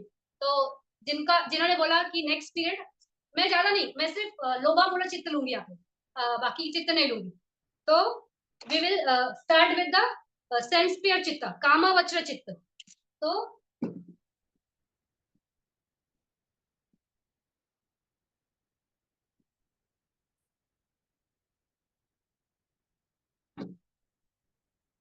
अभी हमने क्या देखा कि चित्त कामावचरा 54 थे, रूपावचरा 15, अरूपावचरा 12 और लोकुत्तर चित्त 8 या 40। तो उस हिसाब से ये 89 या 121 चित्त होते। तो कामावचर चित्त में अकुशल चित्त सबसे, सॉरी ऐसे नहीं बोलते इसको, बनते ने कैसे बताया इसको कि चित्त में सबसे कम जो चित्त है ना वो अशोभन चित्त है, यानी चित्त विच आर नॉट गुड, वो कम है। और जो अच्छे चित्त है, कुशल चित्त है, वो ज्यादा है। तो इसलिए स्टार्टिंग में ना अकुशल यानी जो चित्त अच्छे नहीं है उनको ले लिया, क्योंकि उनकी नंबरिंग बहुत कम है। तो जो कम है उसको पहले समझ लेंगे, फिर जो ज्यादा वाले उनके पास जाएंगे। तो उस हिसाब से बंदे ने इसको ये अरेंज किया है। तो अशोभन चित्त बोलते हैं और शोभन चित्त। अशोभन यानी विच आर नॉट गुड और शोभन यानी विच आर गुड। तो शोभन चित्त बाद में देखेंगे, पहले अशोभन देखेंगे। अशोभन में भी बनते ने पहले अकुशल चित्त के बारे में बताया। अशोभन चित्त में दो है, अकुशल चित्त और अहेतुक चित्त। तो उसमें भी अहेतुक चित्त ज्यादा है, अकुशल कम है, तो इसलिए अकुशल पहले लिया है। तो कोई और मतलब बहुत लोगों को ये क्वेश्चन होता है कि अकुशल चित्त पहले क्यों एक्सप्लेन कर रहे हैं, या अकुशल चित्त के बारे में पहले क्यों बताया गया है। तो अकुशल चित्त के बारे में इसलिए बताया गया क्योंकि वो कम है, और इसलिए समझना बहुत इजी हो जाता है। और एक बार आपको अकुशल समझ गया तो कुशल समझना बहुत सिंपल। तो फर्स्ट है अकुशल चित्त। अभी अकुशल चित्त में भी सबसे पहले लोभ चित्त के बारे में बताया, लोभा मूला जो चित्त है उसके बारे में सबसे पहले बताया। तो सबसे पहले लोभा मूला चित्त के बारे में क्यों बताया? ये पूरा जो 31 प्लेन्स ऑफ एग्जिस्टेंस है जहां पे हमारी उत्पत्ति होती है, तो उसके पीछे एक ही रीजन है कि हम अटैच है किसी चीज से। बिकॉज ऑफ आवर अटैचमेंट हमारा उत्पत्ति होता है। तो वो अटैचमेंट जो है दैट इज लोभ। तो इसलिए लोभा के बारे में सबसे पहले बताया है। तो इसके 8 चित्त है। लोभा मूला के कितने चित्त है? 8 चित्त है। तो पहले मैं रीड करती हूँ सारे चित्त, और उसके बाद फिर हम समझेंगे ये चित्त है क्या। तो अकुशल चित्तानी तथा कथमम कामावचरम, यानी कामावचरा में सबसे पहले कौन से चित्त अकुशल चित्तों के बारे में बता रहे, तो ये कामावचरा चित्त में आते हैं, ये वाले जो है अकुशल कामावचरा में आते हैं। तो सोमनस सहगतम दिट्टिगत संयुक्तम असंखारिकम, ये पहला चित्त है। सेकंड चित्त है, ये जिनके पास बुक है वो देख सकते हैं पेज नंबर 32 पे, इंग्लिश वाले बुक में 32 पे। और जो मैंने हिंदी वाला पीडीएफ शेयर किया था उसमें स्टार्ट में होगा सारे चित्त एक साथ लिखे गए होंगे, लोभा मूलानी चित्त ऐसे लिखा होगा और आगे लिखा होगा, तो वहां आप देख देख सकते हो। तो सोमनस सहगतम दिट्टिगत संप्युतम असंखारिकम एकम। फर्स्ट, सोमनस सहगतम दिट्टिगत संप्युतम ससंखारिकम एकम। सोमनस सहगतम दिट्टिगत विप्युतम असंखारिकम एकम। सोमनस सहगतम दिट्टिगत विप्युतम ससंखारिकम एकम। फिर सेम चित्त उपेक्षा भावना से, उपेक्षा सहगतम दिट्ठिगत संप्युतम असंखारिकम एकम। उपेक्षा उपेक्षा सहगतम दिट्ठिगत संप्युतम ससंखारिकम एकम। उपेक्षा सहगतम दिट्ठिगत विप्युतम असंखारिकम एकम। उपेक्षा सहगत दिट्ठिगत विप्युतम ससंखारिकम एकम। अभी ये क्या है, मतलब पाली शब्द है, इनका मतलब क्या है, क्या बोल रहे हैं? फर्स्ट टाइम में जिनको पाली का नॉलेज नहीं है, बाउंस होता है, मेरे सर पे से भी बाउंस हुआ था। ये शब्द क्या है, क्या मतलब है? तो अभी ये चित्त है लोभ। लोभ जब चित्त होता है उत्पन्न मन में, तो कैसे वेदना होगी? यू नीड, नीड नहीं, यू वांट, तो हमें वो चाहिए। तो जब कोई चीज चाहिए तो उसका अटैचमेंट होता है। तो अभी बहुत अच्छी ड्रेस देखी, बहुत अच्छा कुछ पर्स देखा, बहुत अच्छी गाड़ी देखी, बहुत अच्छे कपड़े देखे, चाहिए चाहिए चाहिए, तो वहां पे वेदना कैसे होती है? सो मनस, मतलब मन में खुशी होती है कि मुझे ये चाहिए। हम ऐसे होते हैं क्या, मुझे, मतलब वो उस चीज के लिए कोई अटैचमेंट ही क्रिएट नहीं हो रहा है और हम बोलेंगे कि मुझे वो चाहिए, ऐसा नहीं होता है। चाहिए यानी अटैचमेंट है, और वहां पे वेदना सोमनस होती है, यानी अच्छा लगता है। फिर कभी कभी ऐसे भी होता है कि वो चीज हमें चाहिए होती है, बट वहां पे कोई वेदना नहीं होती है, मतलब इनडिफरेंट फीलिंग, तो उसको बोलते हैं उपेक्षा। ये वाला जो है, ये ज्यादा करके ना, जैसे ये मैंने बहुत क्लोजली वॉच किया है। जैसे जो हायर क्लास है, मतलब हायर क्लास नहीं बोलेंगे, लेकिन जिनके पास लाइफ में सब कुछ है, तो देखो वो महंगी से महंगी घड़ी लेंगे, महंगे से महंगे कपड़े लेंगे, महंगे से महंगे कार लेंगे, लेकिन दे वॉन्ट दैट थिंग्स। लेकिन जब उनको चीज मिलती है, उनको कोई खुशी नहीं होती है, because it is very natural for them to have, यानी उनको बहुत आसानी से मिल जाता है या आसानी से उनको प्राप्त होती है। तो वहां पे उपेक्षा, ये वेदना बहुत क्लियर दिख के आती है। तो जब भी लोभ की चिताएंगे, तो ये दो ही वेदना आती है, या तो सोमनस होगी, बहुत खुशी होगी, और या तो कोई फीलिंग नहीं होगी। तो हमने देखा चित्त कैसे प्रकट होते हैं, वेदना के साथ। तो यहाँ पे वेदना कौन सी है? सोमनस एंड उपेक्षा। फिर दिट्ठिगत संप्युतम। दिट्ठिगत संप्युतम, दिट्ठी मतलब क्या? Wrong view. और संप्युतम यानी रॉन्ग व्यू के साथ उत्पन्न हुआ हुआ चित्त, उसको बोलते हैं दिट्ठिगत संप्युतम। और असंखारिक, असंखारिक यानी क्या? सेल्फ मोटिवेटेड, यानी मुझे ये चाहिए, मुझे किसी ने बोला नहीं कि तुम ये अटैचमेंट क्रिएट करो ये चीज लेने के लिए, तो खुद से जो अंदर से वो जो फीलिंग है, उसको बोलते हैं असंखारिक। और जब कोई हमें फोक्स करता है, या कोई हमें मनाता है कि अरे आप ये ले लो, या हम ही अपने आप को मनाते हैं कि चलो ले लेंगे ना, उसमें क्या होता है? तो जब हम खुद से थोड़ा हिचक के जब हम करते हैं, या किसी और के बोलने पे होते हैं, तो उसको बोलते हैं ससंखारी। तो सोमनस, पहला चित्र क्या है? सोमनस सहगतम दिट्ठिगता संप्युतम असंखारी। तो उसमें वेदना कौन सी है? सोमनस की है। दिट्ठी, दिट्ठी जो ये क्षेत्र है, वो है लोभ का क्षेत्र है। लोभ में दिट्ठी हमेशा होती है, ये याद रखना। तो वहां पे दिट्ठी हो भी सकती है, नहीं भी, तो इसलिए दिट्ठी आप कैसे बोल सकते हो कि दिट्ठी है या दिट्ठी नहीं है? तो जब दिट्ठी नहीं होती है तो दूसरा होता है, तो वो विपरीतम में आता है। तो जब दिट्ठी है तो it is with wrong view, तो दिट्ठी गता संप्युतम असंखारिक, मतलब खुद से कर रहे हैं।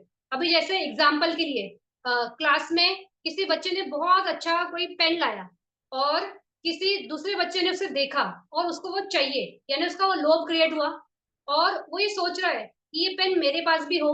तो वहां पे वेदना कौन सी है? सोमनस्य की है। तो वो खुश हो रहा है, और लेकिन उसका यहाँ पे ना एक रॉन्ग व्यू है, मतलब वो सोच रहा है कि मैं चोरी करूं।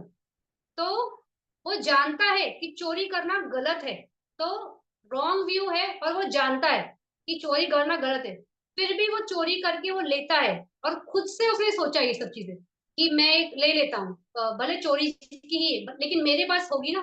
तो उस टाइम पे जो चित्त काम कर रहा है, तो वो होता है सोमनस दिट्ठिगता संप्युतम असंकरित।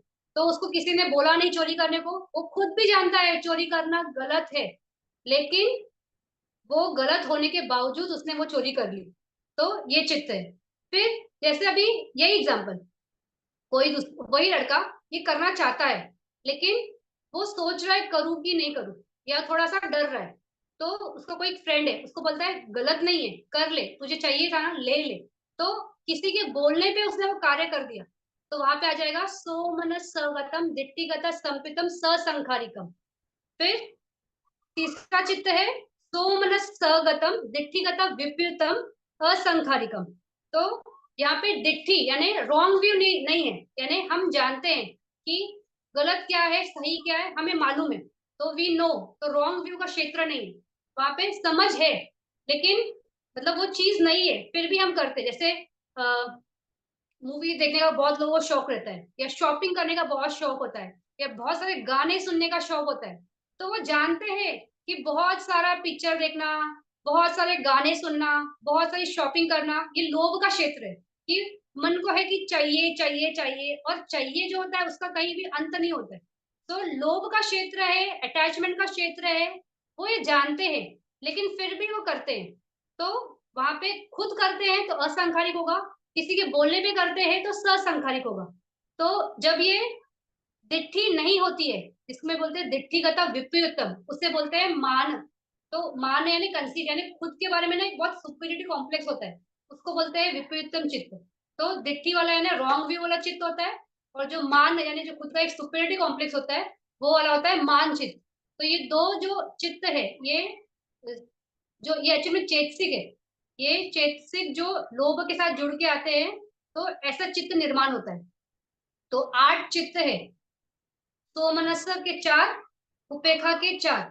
अभी आप में से किसी को ये कैसे प्रोनाउंस करते हैं वो देखना है क्या? तो आप में से कोई भी अनम्यूट करके ये 8 चित्त बोल सकते हैं, क्योंकि जब मैं भंते के हाथ सीख रही थी, तो भंते का ये पैटर्न था कि वो जितना भी पाली है वो जानते हैं मुझे पाली नहीं आता है, तो वो मुझे मुझे क्लास में नाम लेके बोलते थे और मुझसे ये सारे चित्त बोलवाते थे। तो उस वक्त मैंने ये सारे चित्त बोले हैं, तो इसलिए अभी मेरे को बोलना इजी भी है और समझना भी इजी है, क्योंकि वो शब्द जब हम सुनेंगे ही नहीं तो उसकी समझ डेवलप नहीं होती है, और हम ट्राई नहीं करेंगे, बुक में ही रहेगा, तो मुश्किल हो जाता है। तो अगर आप में से कोई वॉलेंटियर करना चाहता है ये 8 चित्र रीड करना, तो दे कैन अनम्यूट एंड से, अगर नहीं बोल रहे हो तो मैं कंटिन्यू करूंगी, बट आई विल प्रिफर कि आप में से कोई एक बोल दे, तो आपके लिए प्रैक्टिस होगी। कोई भी एक, अभी मैं नहीं जानती हूँ कि किसको बोलना है किसको नहीं बोलना है, तो मैं किसी का पर्टिकुलर का नाम नहीं ले रही हूँ, और जिसको भी वॉलेंटियर करना है, अगर नहीं करना तो नो लिख दीजिए तो भी चलेगा, no problem, no issues. Anyone? शायद नहीं, ठीक है, कोई बात नहीं। तो ये 8 चित्त है, ये लोभ के साथ है। तो इसको ना अच्छे से समझने के लिए ना ये चित्तों को ना भेद करते हैं, यानी उनको क्लासीफाई करते हैं। तो अभी क्लासीफाई कैसे होते हैं, इसमें जो चित्त है सोमनस सगतम दिट्ठिगता संप्युतम असंखारिकम और ससंखारिकम, ऐसे कितने चित्त है? सोमनस सगतम दिट्ठिगता संप्युक्तम असंखारिक और संखारिक, ये 2 चित्त है। उसी तरह सोमनस सगतम दिट्ठिगता विपयुक्तम असंखारिक या ससंखारिक, ऐसे 2 चित्त है। और उपेक्षा सहगतम दिट्ठिगता संप्युक्तम असंखारिक या संखारिक 2 चित्त है। और उपेक्षा सहगतम दिट्ठिगता विपयुक्तम असंखारिक या ससंखारिक 2 चित्त है। तो इस तरह से टोटल हमने देखा कितने, 8 चित्त है। तो अभी इनको भेद करना है, क्लासीफाई करना है। तो क्लासिफिकेशन कैसे करते हैं, पहले वेदना पे करते हैं। ये जब हम क्लासीफाई करते हैं तो हमको ये चित्त समझ भी जाते हैं और ये चित्त हमें याद भी हो जाते हैं, इसलिए हम ये क्लासीफाई करके देखते हैं। तो ये जैसे मैं लिख रही हूँ आप अपने बुक में लिख सकते हो, तो this will be notes for you. अभी इसको बोलते हैं वेदना भेदा, यानी वेदना के हिसाब से भेद करना चित्तों का। तो इसमें सोमनस के कितने चित्त है? 4। उपेक्षा वेदना के कितने चित्त है? 4। टोटल कितना आया? 8।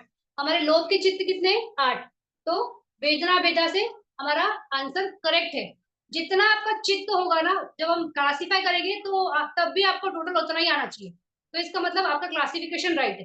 तो वेदना बेटा से 4, सोमनस्थ के है 4, उपेक्षा के है, टोटल आएगा 8। तो 8 चित्त जो है वो इस भेद से है। फिर पयोगा बेटा, पयोगा का मतलब क्या, कैसे वो प्रयोग हुआ है। तो पयोगा बेटा, इसमें दिट्ठिगता संप्युतम, यानी दिट्ठिगता संप्युतम वाले कितने चित्त है, 4। दिट्ठिगता विपयुतम के कितने चित्त है, 4। टोटल कितना है, 8। तो इससे भी हमारा 8 ही आया। लोभामूल चित्त कितने, 8। और प्रयोग प्रयोगा बेटा से भी कितने आए, 8। तो ये भी हमारा करेक्ट है।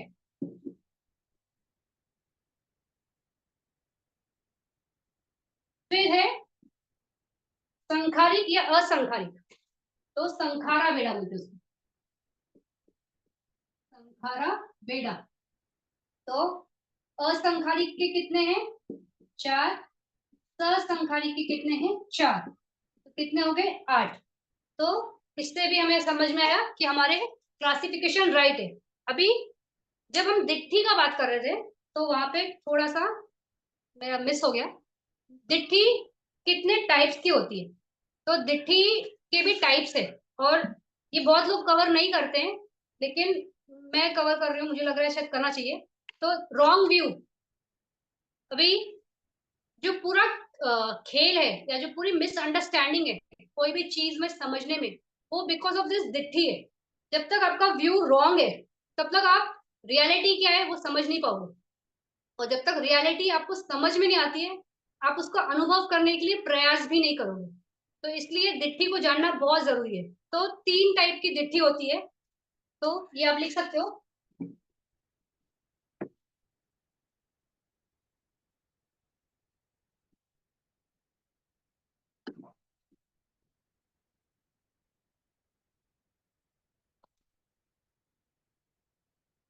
दिट्ठी,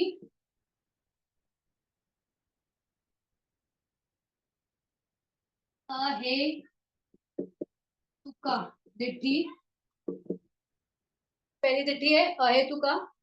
फिर है अकिरिया,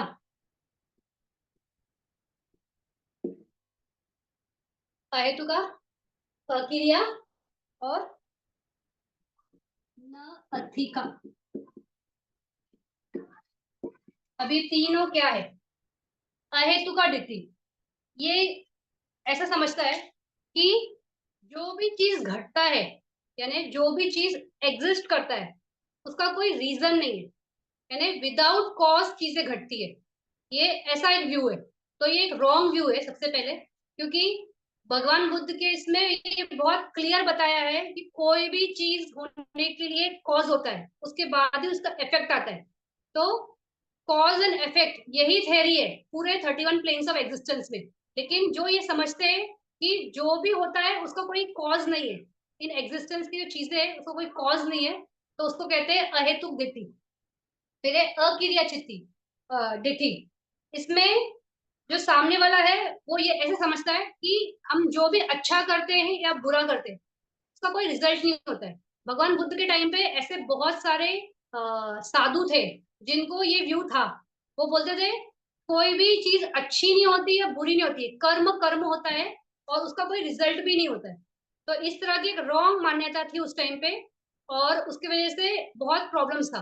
तो जब बुद्ध बोलते थे नहीं, आप अगर अच्छा करोगे तो उसका रिजल्ट आएगा, बुरा करोगे तो रिजल्ट आएगा, तो बहुत कॉन्फ्लिक्ट्स होते थे। और फिर जब बुद्ध समझाते थे कि कैसा है तो लोगों को समझ में आता था।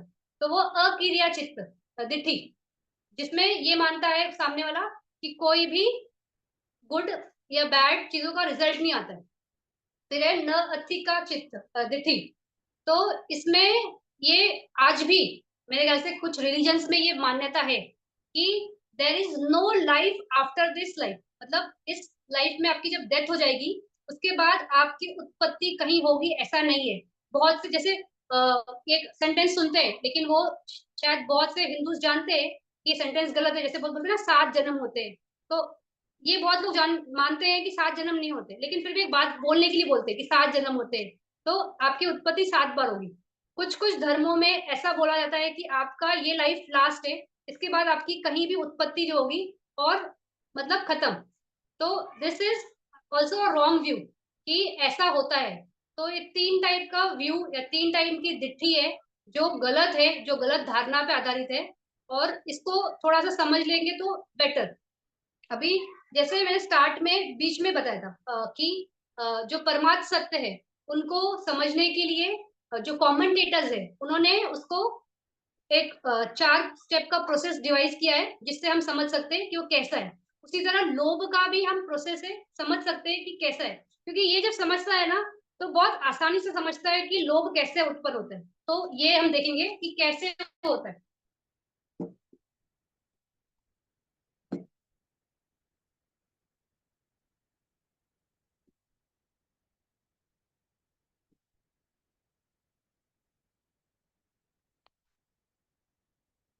अभी लोभ क्या है कि कोई भी चीज चाहिए, यानी कोई ऑब्जेक्ट है वो उसको चाहिए तो ग्रैस करना है, यानी उसको अपने जकड़ में लेना है। तो दैट इज व्हाट लोभ इज। तो ये लोभ का स्वभाव है, इसका कैरेक्टरिस्टिक है, इसका लक्षण है। तो लोभ का लक्षण क्या है? लोभ का लक्षण क्या है कि वो ग्रैस, यानी कोई भी ऑब्जेक्ट को पकड़ना चाहता है, यानी उसको अटैच होता है ना तो वो चाहता है ना वो चीज देना। तो वो उसका लक्षण है। फिर वो उसका फंक्शन कैसा है? लोभ का फंक्शन कैसा होता है कि जिस जो चीज उसको चाहिए तो वो उसको चिपक जाता है, स्टिक करता है। तो इट स्टिक्स, ये उसका फंक्शन है, ऐसे लोग काम करता है। फिर उसका मैनिफेस्टेशन, यानी वो चित्त का प्रगटीकरण कैसे होता है? मैनिफेस्टेशन,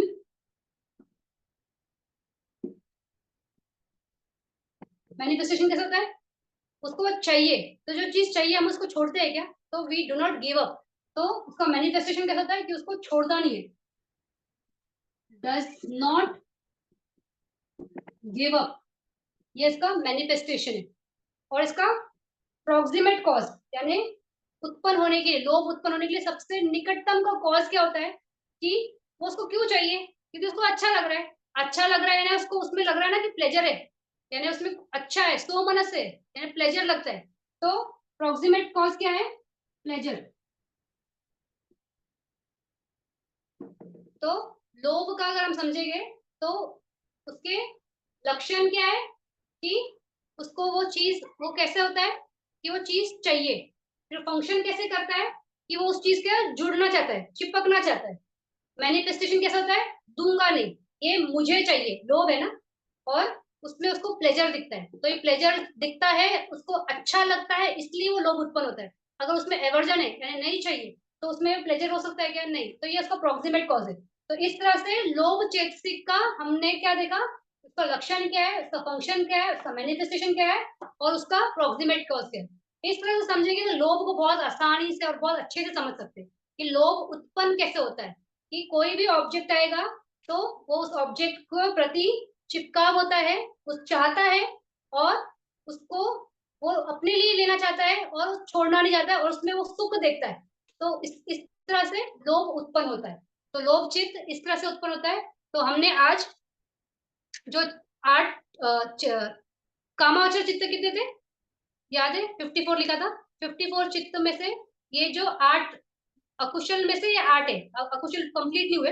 अकुशल में से 8 लोभा मूला चित्त है। तो ये अकुशल चित्त भी कामावचरा चित्त के हेडिंग में ही आते हैं। तो आज हमने अकुशल में सिर्फ 8 लोभा मूला चित्त देखे। अगले क्लास में हम बाकी के दोस्त के 2 और मोह के 2 देखेंगे। और उसके बाद अकुशल का पूरा क्लासिफिकेशन कैसे, वो जो हमने बेड के हिसाब से किया था, वेदना बेड़ा, पयोगा बेड़ा, संकारी, उस हिसाब से भी देखेंगे। और लोभ चित्त जो है वो कभी भी इसको लोभ क्यों बोलते हैं ये तो मैंने बताया नहीं और किसी ने पूछा भी नहीं। तो लोभ चित्त इसलिए कहते हैं क्योंकि इसका जो मूल है, जो उसका रूट है, उसकी उत्पत्ति लोभ चित्त, लोभ मूल से हुई है, यानी उसमें जो जड़ है वो लोभ की जड़ है। इसलिए इसको लोभा मूला चित्त बोलते हैं। और लोभ का जो चित्त है वो जब भी उत्पन्न होगा, तो ये लिख लीजिए, ये आगे चेतसिक में बहुत काम देगा। जब भी लोभ का चित्त उत्पन्न होता है वो उसमें लोभ का तो मूल है, लेकिन मोह जो है, मोहा जो चित्त है उस वो भी साथ में होता है। तो लोभा चित्ता में लोभ और मोह, ये दो रूट्स के साथ लोभ चित्त उत्पन्न होता है। अभी शायद नहीं समझ में आ रहा है कि क्या बोल रही हूँ, समझेगा कि, लेकिन ये लिख लो कि लोभ की चित्त में लोभ प्लस मोह, ये दो रूट्स के साथ लोभा मूला चित्त होता है ये लोभा के चित्त लोभ मूल ही है, लेकिन लोभ है तो उसमें मोह 100% इनबिल्ट है, ये याद रखना। तो इनबिल्ट है, इसलिए लोभ प्लस मोह वाले चित्त को लोभा मूला चित्त बोलते हैं। वो 8 होते हैं, उनकी वेदना में देखेंगे तो लोभ है, वो चीज चाहिए, तो इसलिए वेदना कभी भी सोमनस्क होगी और उपेक्षा हो सकती है जब आपको कुछ समझ में नहीं आ रहा है, न्यूट्रल फीलिंग के साथ, but you need that thing, तो वेदना भी उससे होगी। और चित्त उत्पन्न हो गया हमेशा दिट्ठी के साथ या दिट्ठीगत विपरीतन, यानी मान, दिट्ठीगत विपरीतन को मान बोलते हैं। जब हम चेतसिक में आएंगे वहां पे समझ में आएगा कि मान क्या है। तो दिट्ठीगत संप्युत्तम या दिट्ठीगत विपरीतम, तो दिट्ठी है या दिट्ठी नहीं है, फिर खुद से वो चीज चाहिए या किसी के बोलने पे चाहिए, तो असंखारिक या ससंखारिक। तो इस तरह से क्लासिफाई करके हमने समझा कि लोभ मूल के चित्त कैसे है और वो कैसे उत्पन्न होते हैं और कौन से कंडीशंस में कैसे, मतलब कि हमें पता है ये गलत है फिर भी हम कर जाते हैं तो वो दिट्ठिगत संप्युत्तम होता है। हमें पता नहीं है ये गलत है, हमें पता है ये गलत है और हम नहीं करना चाहते तो वो विपरीतम है। तो इस तरह से, और खुद से करते हैं तो असंखारिक, कोई और के बोलने में करते हैं तो ससंखारिक। इस तरह से कामावचरा के पहले अकुशल में 12 में से 8 जो चित्त है लोभा मूल चित्त। तो I think it is too much and 10 बज गए, तो बाकी भी काम होंगे लोगों के, तो हम यही स्टॉप करते हैं। और किसी को आज जितना भी किया उसमें से कुछ भी कोई क्वेश्चन है then 5 minutes we can spend and मैं आंसर करती हूँ। Any questions? क्वेश्चंस नहीं है तो दो ही होता है, इधर सब कुछ समझा या कुछ नहीं समझा। कविता जी नमस्ते। या very nice, very nice, very nice. हाँ आप क्वेश्चन आप ये पूछे, क्या पूछिए? हाँ कविता जी, ये जो अभी ये जो चित्ता वाला लास्ट वाला जो पार्ट है ना, ये थोड़ा सा रिपीट करना नेक्स्ट टाइम पे, क्योंकि ठीक ये ठीक, नहीं है तो करेंगे लेकिन करेंगे। काफी इल्यूजिव है, मतलब ये तुरंत निकल जाएगा दिमाग से। हाँ हाँ हाँ, तो ना ना, करेंगे करेंगे। और किसी ने क्वेश्चन पूछा क्या, एक बार वो क्वेश्चन, एक सेकेंड, क्वेश्चन था,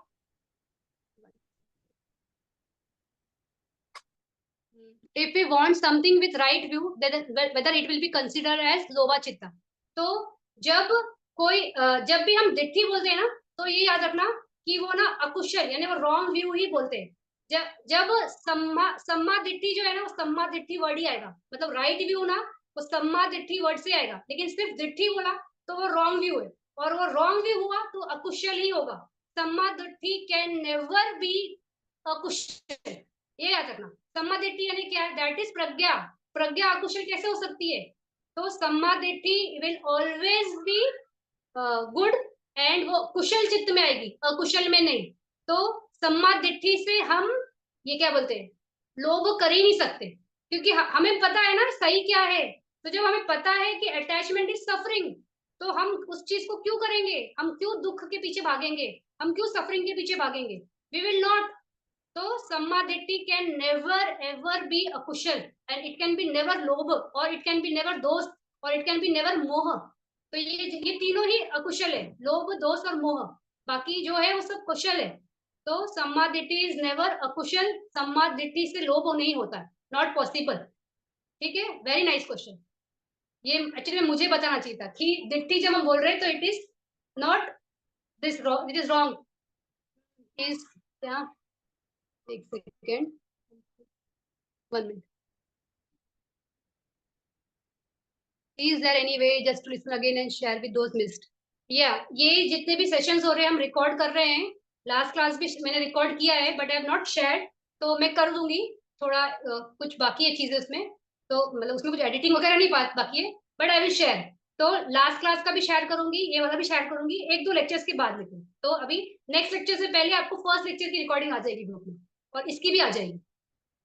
तो I think we should call it a day, and thank you, thanks a lot for coming और इतना patiently इतना गंभीर टॉपिक को सुना आपने और इतना टाइम दिया, तो उसके लिए थैंक यू वंस अगेन। और नेक्स्ट वीक फिर से इसी टाइम पे मिलेंगे 8:30 बजे, और आगे का कंटिन्यू करेंगे। उसके पहले हम रिवीजन भी करेंगे, लोभ मूल चित्त जो है उसको एक बार रिवाइज करेंगे, फिर हम आगे के अकुशल चित्त में जाएंगे। अकुशल चित्त के में होने के बाद फिर अहेतुक चित्त में भी जाएंगे। अहेतुक चित्त बहुत सीरियस है, बहुत गंभीर है और बहुत वास्ट है, तो उसको कोई मिस नहीं करना। जो अहेतुक चित्त मिस करेगा उसको कुछ भी आगे का समझेगा नहीं चित्तों के क्षेत्र में, क्योंकि अहेतुक चित्त में बेसिकली प्रोसेस के बारे में बात की गई है, विधि। और विधि जो है वो बहुत डिफिकल्ट है समझना, तो थोड़ा सा अहेतुक चित्त में वो आएगा, तो आपको बहुत ध्यान से अहेतुक अहेतुक चित्त को कोई भी इंपॉर्टेंस नहीं देता है सुनने के टाइम, लेकिन उसको बहुत ध्यान से देना, बहुत ध्यान से सुनना। अकुशल को भी बहुत ध्यान से सुनना, क्योंकि यही हमारे जो दुखों का कारण है। अकुशल करने की वजह से ही संसार में भटक रहे हो।